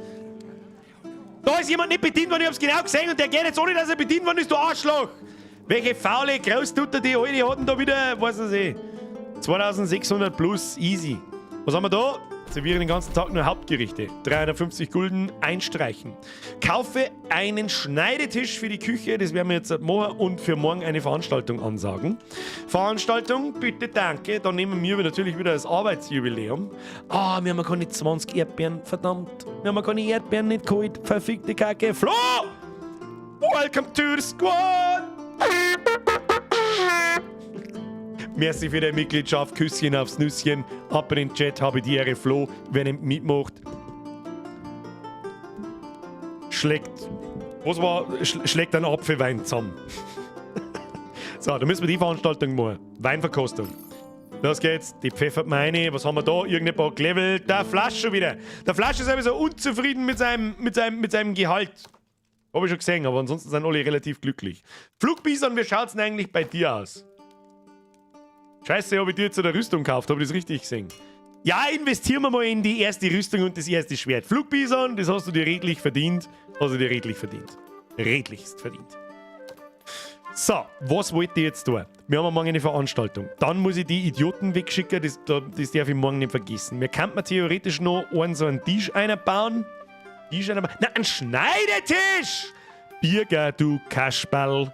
Da musst du den Schneidetisch einbauen. Den Schneidetisch hast du wieder vergessen für die Küchen. Ganz wichtig. Aber wo stellen wir den hin? Den müssen wir eigentlich fast da so herstellen. Und dann müssen wir das Ding nehmen und irgendwo hinstellen, wo es jetzt momentan keinen Weg umgeht. Jawohl. Und dann nehmen wir das da so her und das nehmen wir da so her und dann wird das dabei schon passen. Wir müssen mal einmal Kich. Wir wissen, wie wir mal Kich ausbauen. Sag mal. Bau halt da nochmal die Kich aus, du fetter Hurentrottel. So. Bodentextur. Ja, kriegt eine schöne Küchentextur. Schöne Küchenfliesen. Dann müssen wir die Wände reißen, damit nichts passiert. Ja. Und dann müssen wir den ganzen Scheiß ein bisschen weiter da, so hinterher da so. Den können wir vielleicht auch mal ein bisschen platzsparender Da so hier da. Das ist das Regal. Dann können wir da so kochen. So. Schneidetisch. Kuchenregal. Dann tun wir das da so her. Haben wir mehr Platz. Ja, haben wir schon ein wenig mehr Platz. Das schaut doch stabil aus, oder? Schaut das stabil aus? Ich glaube schon. Was ist jetzt mit unseren Dekorationen passiert? Wenn man da Sachen noch nicht kennt, oder nicht? Wird die dann verkauft und gelöscht oder wird die einfach bloß gelöscht? Oder? Verdammt! Wir brauchen eine Dekoration. Hilft nicht, wir brauchen eine Dekoration. Kannst du jetzt mir verzeihen, was du willst? Wir brauchen wir. Das haben wir gehabt, weiß ich noch. So, ohne Deko nichts schön. Ja, ein paar Kräuter. Und weil ich es euch kurz abgerissen habe, es tut mir unfassbar leid, nehmen wir noch einen Schürzenständer. Den bauen wir da daneben hin. Ja, schöne Kuh haben wir. Schöne Kuh! Was haben wir da noch? Ein Hutständer, was ist denn das da? Kleines Dach. Wozu? Können wir das da? Das können wir unseren Kiosk gar nicht zimmern. Oder, was kostet das? 500? 500 kostet es, ist schon spät. Ja gut, aber es ist schön. Schon schön. Was Rabatt? 5% Rabatt, bist du besoffen? Ich gebe doch keinen Rabatt auf mein Essen. Kontraproduktiv. Schneidetisch haben wir. Aber jetzt, was genau tut denn der Schneidetisch? Also ja, ich habe schon gelesen, er schneidet halt Fleisch her vor der Zubereitung und so, aber erhöht das, wie soll ich sagen, erhöht das die Qualität von unseren Essenssachen, oder wie kapiere ich nicht? Auf Menü. Warum ist das rot und warum ist das gelb? Ach, das ist ein Unterschied zwischen Nachspeise, Hauptgang und Suppe. Versteh schon. Neues Rezept, Steak. Wo? Ich sehe kein... Da ist ein Steak! Ach, die muss ich aktivieren. Alter, wie viele Tage sind denn diese Menüs schon deaktiviert? Und ich hab's nicht gespannt. Verdammt! Egal! Ab jetzt gibt's es! Ja! Verdammte Axt! Ja, gut. So, wir müssen auf alle Fälle unsere Ritterslein. Sollen wir mir vielleicht auch einmal dann einen zweiten Abenteurertisch kaufen? Weil wie sollst du diese Ressourcen da jemals reinkriegen? Naja, helft eine, nächsten Tag beginnen. Voll rein ins Kehrblech. Oh, wir haben eine Veranstaltung. Wir haben ein Arbeitsaufkommen. Jetzt muss ich mal kurz Grill drehen. Muss ich einen Grill drehen? Ist da irgendwas kaputt? Alle Gäste wurden bedient. Okay. Warte mal, muss ich einen Grill drehen oder was? Wo? Ich verstehe nicht. Die Pfeile. Wo? Stehen die dann so am Grill dran oder ist die Vorderseite da, wo der Pfeil hinzeigt? Oder du musst noch eine Beleuchtung hinten ins Eck bauen. Das glaube ich ist wurscht. Pass auf. Also, oh, ja, es ist nicht wurscht. Nein, es ist nicht wurscht. So, maximal bis daher. Und da stellen wir dann einen Kerzenleuchter ins Eck, um das Eck auszuleuchten. Machen wir jetzt da so. So, Licht. Ja, irgend so ein Kerzenhalter da. Ja, die müssen mit einem Kerzenständer. So ein Fackelding oder so ins Eck hinterstellen. In der Hoffnung, es passt hinter. Abenteuer nicht vergessen, richtig? Wir brauchen aber erst Gold. Wir brauchen erst eine gewisse Anzahl an Gold und dann... Mia Bavaria! Warum bist du nicht angezeigt worden? Flo, du glaube ich bist auch nicht angezeigt worden. Weißt du was? Währenddessen die Veranstaltung abläuft, retrigger ich euch beide mal. Flo, welcome to the squad. Küsschen auf das Nüsschen und danke für deine Mitgliedschaft. Komm mal dazwischen drin, muss auch einmal gesagt, wie ich übersehe so viel, es tut mir leid. Und der Capricorn ist der Einzige, der wieder aufpasst. Ständer. So, was haben wir da? Organisiere eine beliebige Veranstaltung. Jawohl. Habe einen Durchschnitt von 0,86 fürs Essen. Wir haben... Marione! Elite-Kennerin! Jetzt aber hinterher, wir fahren. Wer ist das? Habe ich die jetzt... Weiß ich nicht. Habe ich die jetzt einfach gekriegt? Marione! Marione! Drück mal auf Pause. Alter! Die ist voll ausgebaut. Gib dir die alte. So. Wer ist unsere Elite-Kennerin? Mia, nochmal. Falls wieder nicht angezeigt worden bist, jetzt, dann ist kaputt. dann ist kaputt, aber welcome to the squad. Brezen soll jetzt merci wieder ein Resub. Hirschi, Alter, wie viele Leute schauen da bitte beim Kochen zu? Was stimmt denn nicht mit euch? Gegenfrage, du schaust auch zu. Was ist mit dir? Sonntag, Ruhetag, merci wieder ein Euro. Trivia, Apfel. Apfelschaumwein ist eine Bezeichnung für moussierende Apfelweine, die aus verschiedenen Apfelsorten vergoren werden. Auch bezeichnet als Sidre oder Cider, vor allem auch in Irish Pubs zu finden. Normalerweise so um die 4,5 bis 5,3% Alkohol. Herr Sonntag, Ruhetag, das ist normaler Fox-Trivia, aber heute war es ein Sonntag-Ruhetag-Trivia. Danke dir. Liebste, schauen wir alle Veranstaltungen durch. Merlin-Veranstaltung bringt einen goldenen Gast, glaube ich. Jetzt müssen wir erst einmal schauen. Oh, leck, Bürgerin ist das! Das ist richtig. Unsere Elite-Bedienungen mit den atomarsten Töpfen auf dem Planeten. Richtig, Bürgerin. Ja? Bürgerins Baumstammbusen. So, Elite-Bedienung, los. Hopp, hopp. Außer mit die Granaten. Bring die Leute mal ein wenig, bring's dann einmal ein halbe.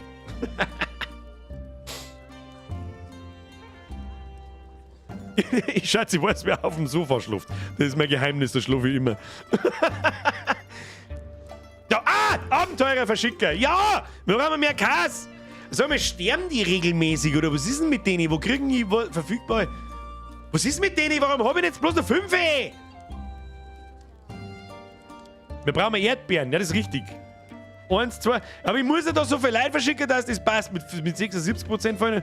Ja, die können sterben. Wann kriege ich dann wieder bei? Ja, die müssen wir jetzt nicht hinschicken. Also ich kann bloß einmal Erdbeeren schicken. Ja gut, dann hilft es auch nicht.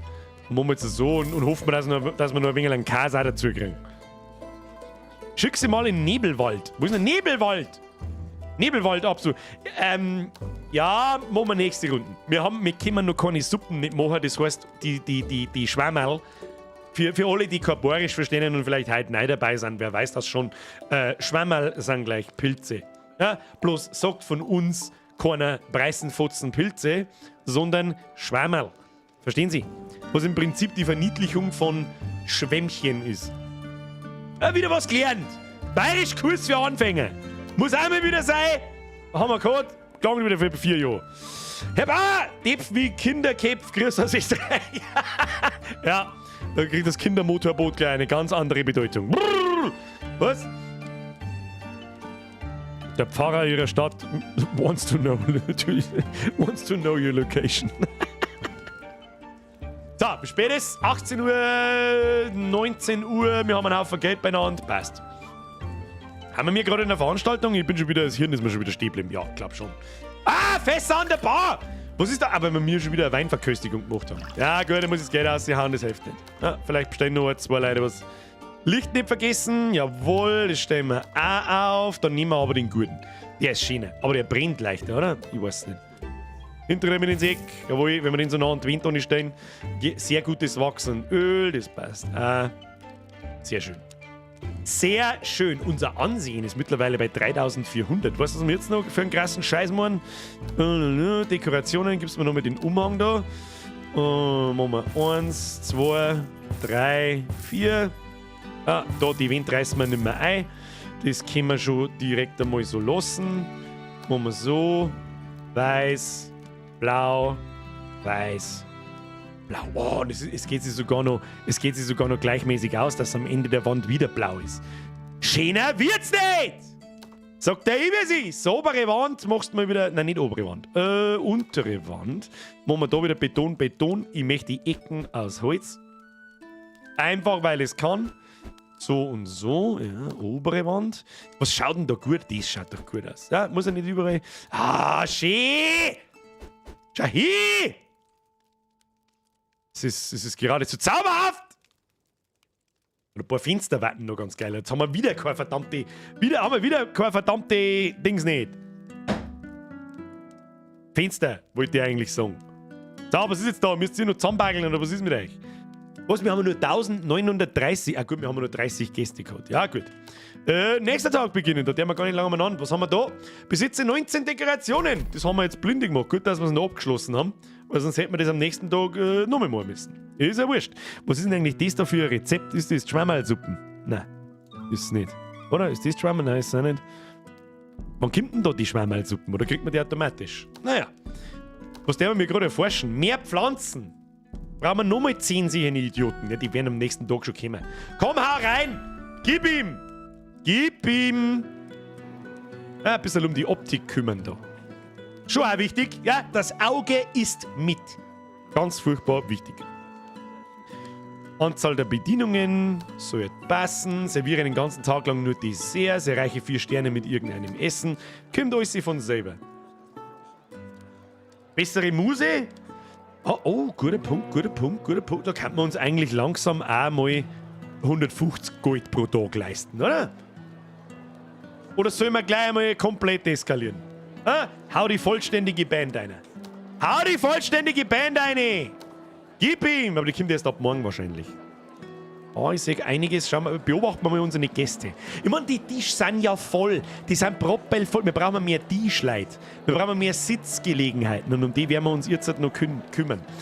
Mehr Sitzgelegenheiten, dann brauchen wir vielleicht noch eine Bedienung. Stellen wir gleich eine Bedienung ein, weil es wurscht ist. Anheuern. Kellnerin.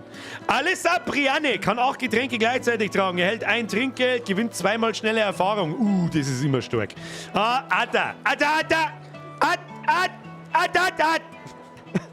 So, wir nehmen die. Was ist mit deren? Der Erste, der schreibt sexueller Belästigungspanda. Die wird unsere neue Kellnerin. Also wer schon drin ist, hey, seid's fair. Oh. Jason Barry, sexueller Belästigungspanda. Tatsächlich richtig. Jason Barry. Herzlichen Glückwunsch.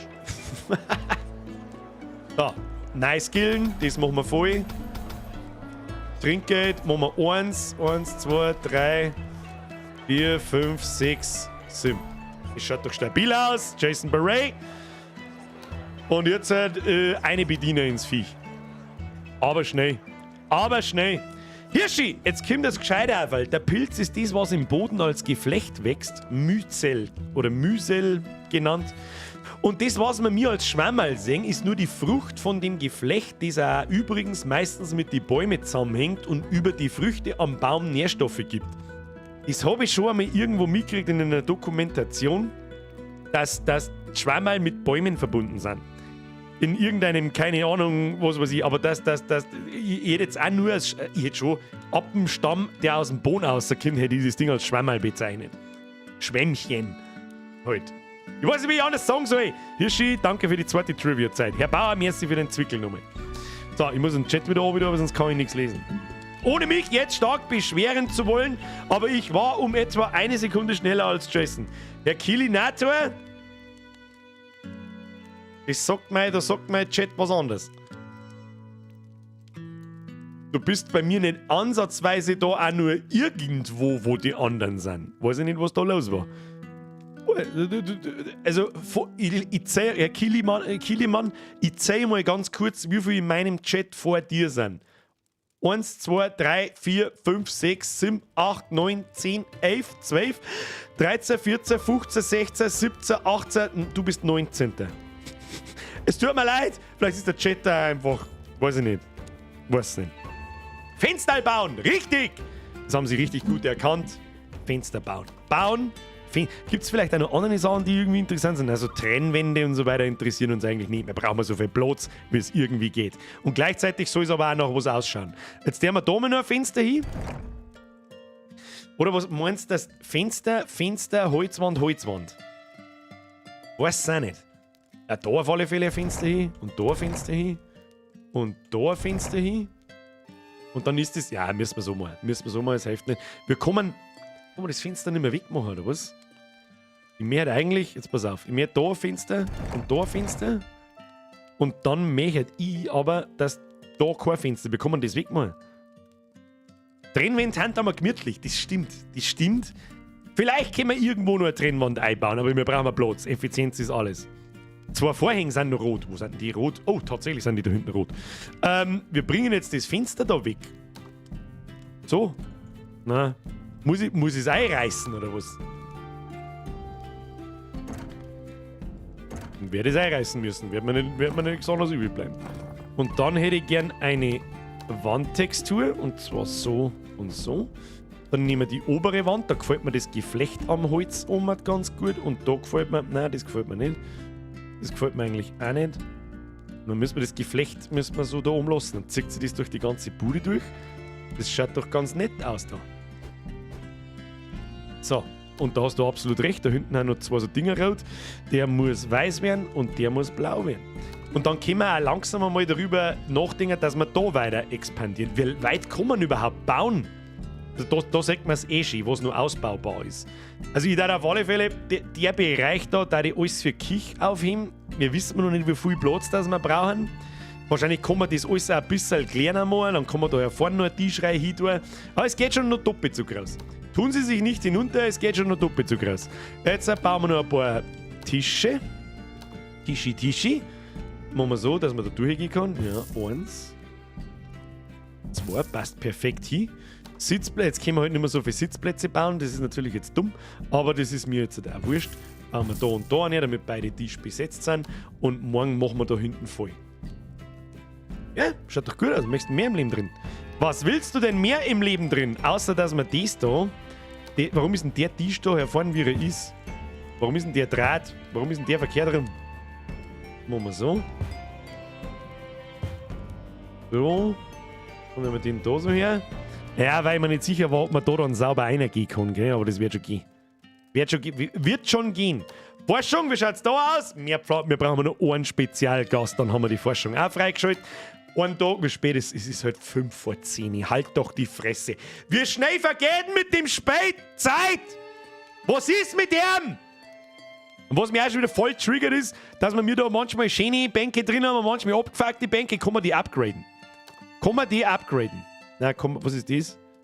Es ist nicht möglich, diese Requisite zu drehen. Versuche mehr Platz um sie. Achso, das ist drehen. So hat das eher ausgeschaut. Vielleicht hätte er als Austauschen-Symbol sein können, dass wir es einfach nahtlos in die nächstgrößeren Stufen. Was? Band umbenennen? Wie kann man die Band umbenennen? Dreh die Band zum Publikum. Musikerbühne. Wie kann man die Band umbenennen? Deine Auswahl wird morgen angewendet.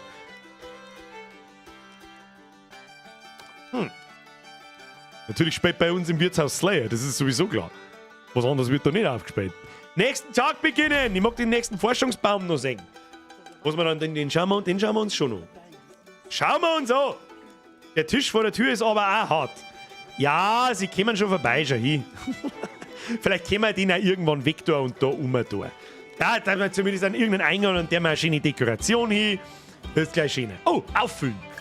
Auffüllen, guter Punkt. Alles nach, ich hab noch nicht viel genug Geld. Baum!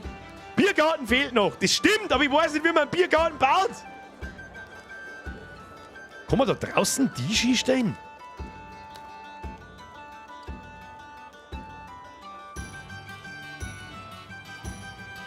Dann ist euch schon klar, wenn man da einen Durchgang bauen kann, dass das da heraus unser Biergarten wird.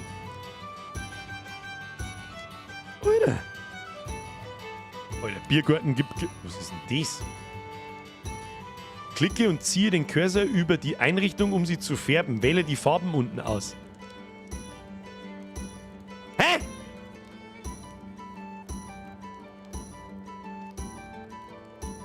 Wähle eine Farbe. Klicke und ziehe den Cursor über die Einrichtung, um sie zu färben.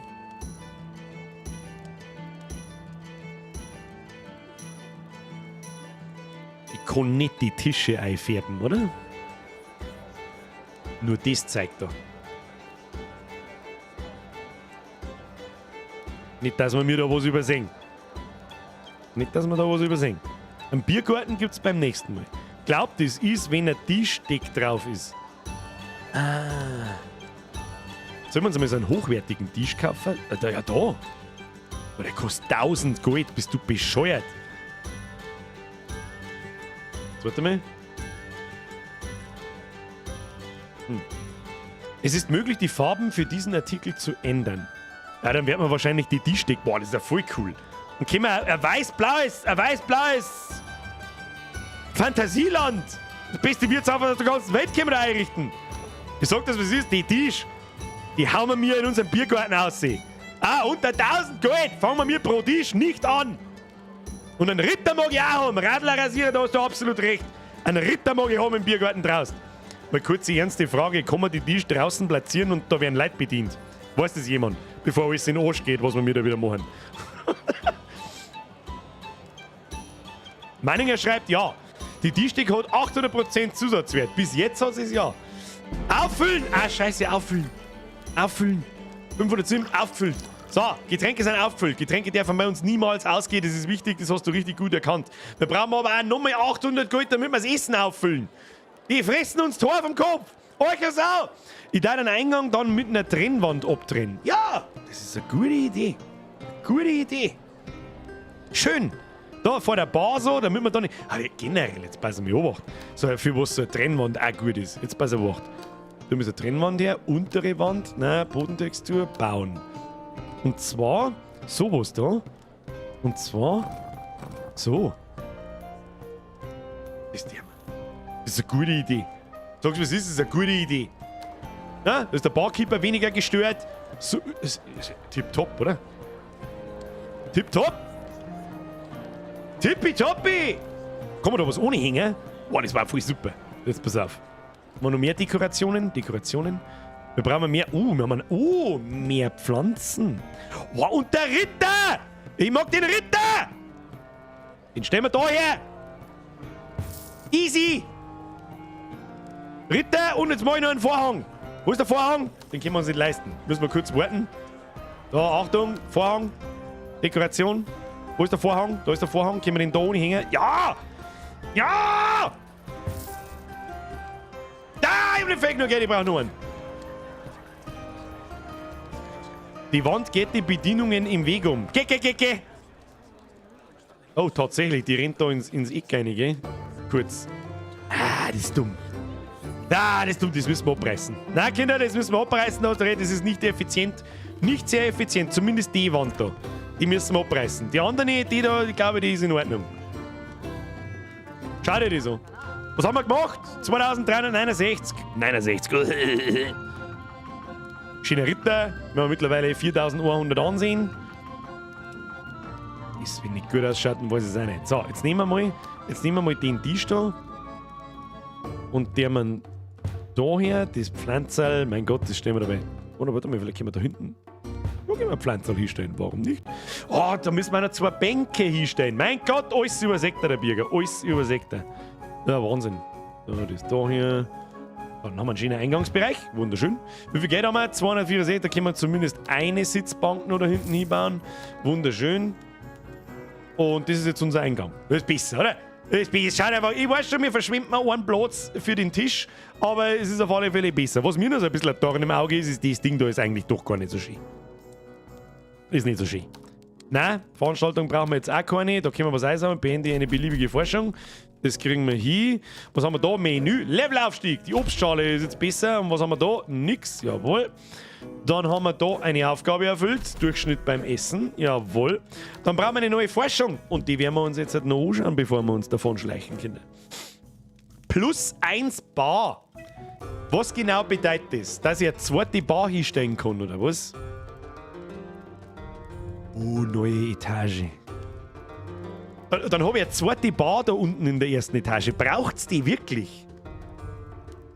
Braucht's die?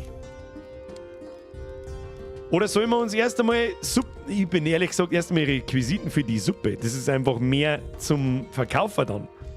Und sind mehr Fassel. Etage später erstmal Biergarten. Stimmt, wir brauchen erstmal einen Biergarten. Requisiten für die Suppe. Das ist, glaube ich, das Erste, was wir erforschen. Und dann, was auch immer der Forscher tut, Küchenutensilien Level 2, dann können wir upgraden, das wird alles größer. Und dann eine neue Etage. Biergarten in der zweiten Etage. Und goldene Leute hast du noch nicht, das stimmt. Gehen wir mal auf Veranstaltungen. Da sagt man ja immer, was das Leid anlockt. Ja? Wir haben jetzt momentan ungefähr kurz da davor. Das Henkerstreffen. Und das bringt uns 65 orange seltene Gäste. Wir brauchen dafür aber goldene, um die Forschung abzuschließen. Und solche haben wir noch nicht. Die kommen erst nochmal eine Stufen weiter. Da kommen dann 40 Stück. Aber da brauchen wir bestimmte Rezepte. Wir brauchen Bohnen, 10 Stück, und Fleisch. Das hätten wir alles da. Ja, ist noch ein bisschen. Da ist noch ein bisschen ist noch hin. Pelo, ich hab dich nicht übersehen. Komme ich gleich dazu. Ist nicht mehr weit hin. Und oh, was wir da noch mal müssen? Ja, den müssen wir gar nichts tun, wir müssen den roten Hodern. Was ist denn das für ein Preissenhodern? Wieso kann ich da nicht draufdrücken? So, der wird, was wird denn der? Blau. Der wird blau. Schön. Schieß. Leave a like, wenn dieses Wirtshaus, die Birgers Busenbude, Bier, ganz wichtig, mit B-I-R geschrieben, Birgers Busenbude, deinen Wünschen soweit entspricht. Und nächstes Mal gibt es einen Biergarten. Speichern! Autosave! Birgers Bumsbusen! Konnte mich nicht mehr daran erinnern, dass wir jemals unser Wirtshaus Bumsbusen genannt haben. So, überspeichern! Jawohl! Rein ins Hauptmenü! Kinder! Das ist ein super Spiel. Kannst du sagen, was du willst? Manchmal sind einfach Indie-Games amüsanter als alles andere. Pelo. So Leute, ja eine. Mittwoch leider ohne mich. Weihnachtsfeier. Frohe Schnetzelei und pfiat euch eine Count, at all at Wolfig. Dann Mr. Pelo, fühlen Sie sich in die Zukunft gegrüßt. An der Stelle auch mal generell Grüße an den Zukunfts-Nachschau-Squad. Und der Rossfotzenbär schreibt, nicht aufhören! Es ist auch mal wieder Zeit, dass man einigermaßen zeitig aufhört. Muss sein. Nur dazu, ich bin halt immer noch nicht ganz fit. Es tut mir leid. So, bevor sie alle wieder schleiern, wir schmerzen mir schon noch ein wenig. Like auf YouTube nicht vergessen. Twitch geht gefälligst auf YouTube um. Ich sucht nach Birger und like den Stream. Wer nicht mitmacht, ist ein Kasswoigel. Weiß nicht, was das ist, aber werden wir schon sehen. Das seht! Merci für den Zwickel 1 Die rote Decke ist zum Oh, hat sich gerade erledigt. Das ist ein Kasperl sein Vorhang. Was gibt's am Mittwoch? Am Mittwoch spielen wir der Callisto-Protokoll weiter. Habe ich auch hart Bock drauf. Ich finde es ein gutes Spiel, aber ich möchte auch unter der Woche doch ein bisschen Abwechslung und nicht die Woche wieder die ganze Woche Callisto-Protokoll spielen. Und die Zuschauerzahlen geben mir recht, ihr habt auch Bock auf Abwechslung und auf sehende Spiele da. Wir haben heute 1700. 1700 ist vielleicht schon eine ordentliche Ansage für so ein Indie-Game. Habe ich schon gesehen, wir müssen bei mehreren sehende Spiele spielen. Der Henno, der Hand of Blood, spielt momentan auch bei so Indie-Games, da wo eins dabei ist, das gar nicht schlecht ausschaut. Ich weiß gerade nicht, wie es heißt. Es ist so ein Top-Down-Pixel-Shooter, der PvE Tarkov. Ich weiß, vielleicht weiß gerade jemand zufällig, wie es heißt. Ist ganz witzig. Ja, also Extraction-Shooter. Zero Sivert kann, ich weiß nicht, er spielt gerade zwei, die sehr ähnlich sind und sehr ähnlich heißen und ich bring's durcheinander und aber Zero Sivert kann es sein, das heißt. Das werde ich auch gerne mal ausprobieren. Ist sicher witzig. Der Kilinator schreibt, tut mir leid, aber ich kann am Mittwoch nicht, weil ich scheiß Therapie habe. Hashtag Fuck Depression. Mr. Keely, ich weiß, es ist leichter gesagt als irgendetwas getan, aber ich weiß ungefähr, von was du redest. Auch wenn es euch gegenüber vielleicht nicht so ausschaut. Mehr sage ich da jetzt nicht dazu. Und leicht gesagt als getan, Schädel nicht hängen lassen, geh hin und ja. Und ist ja schon mal ein guter Schritt, dass du was dagegen tust. So.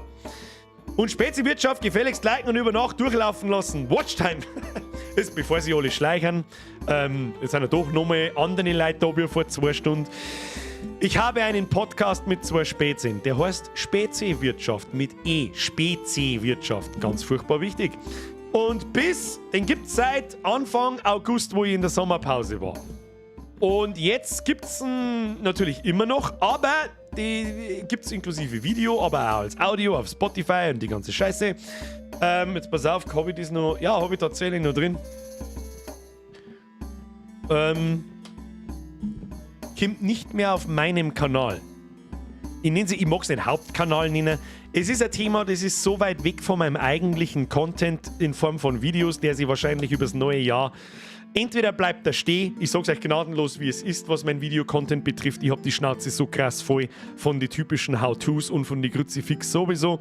Wenn, dann muss ein Thema kommen, das mich wirklich hart triggert. Ich suche händeringend nach irgendwas Neuem. So richtig ein bisschen was probiert habe ich schon, so richtig Bock machen tut's nicht. So wird es weitergehen. Sag ich euch, was ist, immer wieder mal das ausprobieren, bis ich vielleicht nochmal irgendwas finde, was richtig Bock macht. Bevorzugt da ich natürlich eigentlich auf Gaming-Content umwandeln, aber ihr werdet bei mir keine 0815 Let's Plays sehen. Die werdet ihr bei mir nicht kriegen. Da gibt es andere, die das besser machen wie ich. Wir werden natürlich weiterhin streamen. Das ist mein Bread and Butter, wenn man so möchte. Ich habe immer noch Spaß am Streamen. Auch wenn ich vielleicht bevor ich einen Stream anmache, manchmal mir denke, irgendwie zahlt es mir heute nicht so wie normal, keine Ahnung, aber sobald ich den Startknopf drücke, ist es einfach vorbei. Und es ist immer, sage ich hier, Zeit, bumm, Hände schnipsen, blub, und es ist Szene. What? Was zur Hölle? Und ja. Es gibt ein paar Ideen für neue Dinge, die trotzdem noch in meinen Kanal einpassen. Das bin immer nur ich. Ich mache nicht irgendwas, wo ich mich verstehe oder sonst irgendwas, weil sonst da ich weiterhin einfach das ist ja lieber Cassimi und den ganzen Scheißdreck machen, aber ich habe einfach keinen Bock mehr. So. Game-Infos? Nein, auch nicht. Ich bin kein Spiele-Info-Macher, Dings nicht. Das ist ja nichts, was ich machen will. Ich möchte lustigen Content machen, ich möchte umeinander blären wie ein Volldepp, ich möchte nach wie vor halt einfach ich sein, ich möchte Leute absagen und das alles ein bisschen unter einen Hut bringen mit Gaming und Good Old Bierger und Leiternamen und so. Es liegt mir schon so ein bisschen auf der Zunge. Ich habe auch mit dem Flo unter anderem, den kennt ihr aus den Podcasts, eine nette Idee, die wir demnächst vielleicht mehr ausprobieren. Wir werden sehen. Einfach mal probieren, wir werden sehen. So. Meinungsreviews mit deinem typischen Humor habe ich auch schon überlegt. Aber über was? Was triggert mich denn wirklich noch richtig? Ja, der Straßenkleber-Depp. Ja, da habe ich tatsächlich auch schon überlegt, ob ich irgendwas drüber mache. Mal schauen, aber dann ist mir auch wieder zu dumm. Kochen und Grillen taugt ja auch, oder? Das ist richtig, aber bin ich wirklich ein Kochkanal? Irgendwie ein bisschen ja, aber so wirklich auch nicht. Ich weiß nicht. Ich weiß nicht mit den Review, das machen so viel. Nein, du musst es halt so verstehen, ist ein Kruzifix ein typisches. Ist das was anderes als ein Review?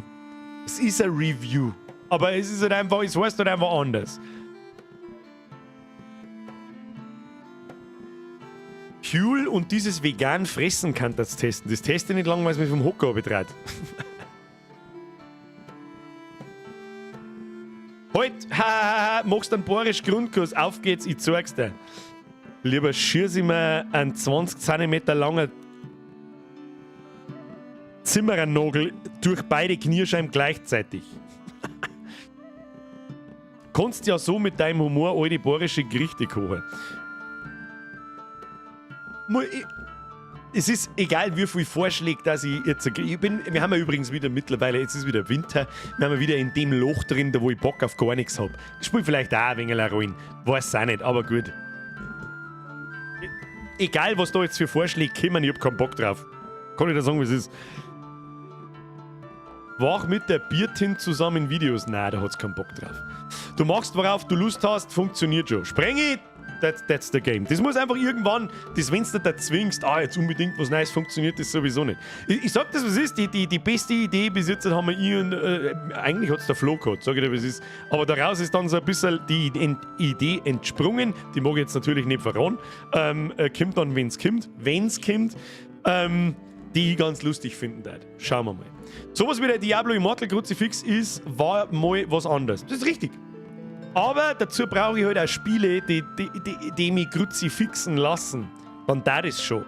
Aber es bringt mir nichts auf die Palme seitdem. Die Idee kommt von selber. Das kommt dann schon. Es ist schon eine Idee. Ich sag's euch, es ist relativ konkret eine Idee auf dem Tisch. Ob es halt funktioniert, muss ich außerfinden. Wir werden sehen. Mit Zeit einfach ein guter Stream. Mr. Jack Blues, die wird es weiterhin geben. Das ist, da habe ich spähe mit dem Gedanken, anstatt dass ich dann mich wieder zwinge, alle 2 Wochen irgendein scheiß Video zu machen. Was übrigens die letzten Wochen und Monate auch der Fall war, plus nebenbei der Podcast und so weiter. Das nervt einfach nur krass irgendwann, weil es einfach nicht mehr. Ich glaube, es ist einigermaßen verständlich, dass nach 5 Jahren dieselbe Scheiße Moha einfach nicht mehr so lustig ist, wie es vor 5 Jahren war. Oder gerade mal vor 2 oder 3. Also ich glaube, das ist einigermaßen verständlich. Darum schauen wir mal, ob was Neues kommt. Wir werden sehen. Am besten bist halt bisher gefahren mit dem, worauf du Bock gehabt hast und was dich begeistert hat. Das ist richtig. Und natürlich suche ich nach irgendwas, was mir Bock macht. Und wenn es mir Bock macht, dann mache ich es einfach. Und ob es dann gut ist oder schlecht ist, ist mir dann auch wurscht. Siehe Foodlab Franz. Der Foodlab Franz ist sowas, da habe ich mir eigentlich, das ist so dumm, dass ich mir eigentlich gedacht habe, das kommt, da geht mehr. Wie die üblichen, es ist immer noch ein Haufen, brauchen wir nicht schmerzen, aber wie die üblichen 20.000 Aufrufe. Habe ich mir, sage ich dir, wie es ist. Und seitdem habe ich so ein wenig, denke ich mir so ein bisschen, warum jetzt nochmal was Neues anfangen, irgendwann, wenn du Bock hast, schauen wir mal. Schauen wir mal. Selbst wenn es schlecht ist, ist es gut. Wie findest du Callisto bis jetzt eigentlich? Ich habe selber eine halbe Stunde gespielt und dann deinstalliert. Gameplay und Kampfmechaniken einfach boring as fuck. Finde ich beides weder noch. Ich finde Kampfmechaniken sind relativ gewöhnungsbedürftig am Anfang. Nach einer halben Stunde kannst du nicht recht viele Kampfmechaniken gesehen haben. Und das Gameplay, es ist im Prinzip, finde ich, wie Dead Space 1 in modern. Und das magst entweder oder du magst das halt nicht. Lebensepp!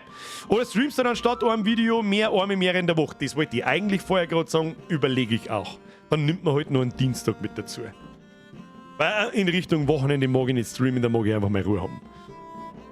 Montag, Dienstag, Mittwoch, 20 Uhr, wer weiß, vielleicht machen wir das. Ja, streamen ist einfach, dann können wir vielleicht auch mal Spiele angehen, die ein bisschen länger sind. Ja? Dann schrecke ich vor Spiele vielleicht nicht zurück, die vielleicht einmal 15 oder 20 Stunden dauern. Sowas kommt halt dann vielleicht öfter und nicht bloß ein, zwei Mal im Jahr. Siehe jetzt zum Beispiel, haben wir es gerade erst gespielt, wir Vollidioten. A Plague Tale 2. Das hat schon echt lang gedauert. Also ganz ehrlich, ich bin ein bisschen abgeneigt gegenüber Streams, da wo ich weiß, da brauchen wir 5, 6, 7, 8 Mal, bis wir durchkommen. Und das zieht sich dann 2 Monate lang. Weil ich auch nicht nur die ganze Woche, Montag und Mittwoch, immer das gleiche spielen will. Ich möchte ein bisschen eine Abwechslung haben und so weiter. Wir werden sehen. Wir werden sehen, was für ein Tag mir da am liebsten ist. Vielleicht frage ich auch mal in die Runde, was für ein Tag euch da am liebsten war. Dienstag, Donnerstag oder Freitag. Oder vielleicht sogar Sonntag. Sonntag Primetime. Wie oft habe ich mir am Sonntag auf die Nacht schon gedacht, bitte keine regelmäßige Wochenende, die werde ich ja nie wieder ankündigen. Nie wieder werde ich über Wochenend-Streams schmerzen. Wenn einer kommt, kommt einer, wenn keiner kommt, kommt keiner. Werden wir nie wieder machen. Ich meine, dann hat die Frau wieder was vor, dann kann ich da wieder nicht. Oder ich sage mir am Samstag auf die Nacht so, jetzt ist viel nach 7. Ich habe jetzt zuerst keinen Bock nicht, gell?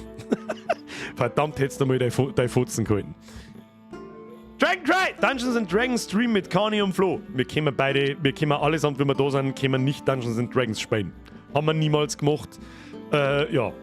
Und dann Sonntag, Montag und Mittwoch, das ist schön ausgeglichen. Aber dann denke ich mir, ist auch wieder so, möchte ich wirklich an meinen Sonntagabend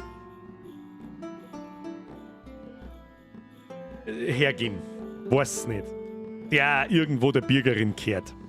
Ja, geht auch irgendwie nicht. Naja, wir werden sehen. Aber da haben wir jetzt nicht drüber geredet. Das ist keine Ankündigung, dass ein dritter Streamtag die Woche kommen wird. Wir werden sehen. Es ist egal, was du machst. Hauptsache du bist und bleibst unser alter Bürger. Du, ganz ehrlich, ich habe nicht vor, mich zu verändern. Natürlich ändern sie nach 5 Jahren mal sagen, weil wie gesagt, ich habe nicht mehr so viel Bock auf Videos machen. Ich sag das, wie es ist.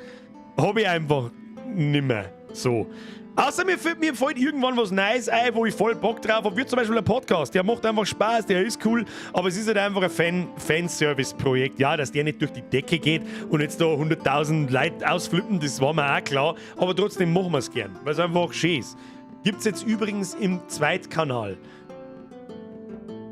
Ich scheiße euch da in den Chat einmal einen Link ein. Abo da lassen, wer einen Podcast nicht versammeln möchte. Und wer dem Kanal, dem Neuen, von null weg was Gutes tun möchte, lasst einfach die alten Folgen durchlaufen und durchschauen. Watchtime is fucking everything. So! Spieleideen von mir. Icarus, Synced, Ixion, Medieval Dynasty. Ich kenne nur Medieval Dynasty davon. Heute haben noch 800 Leute da. Bei mir sind es 1051.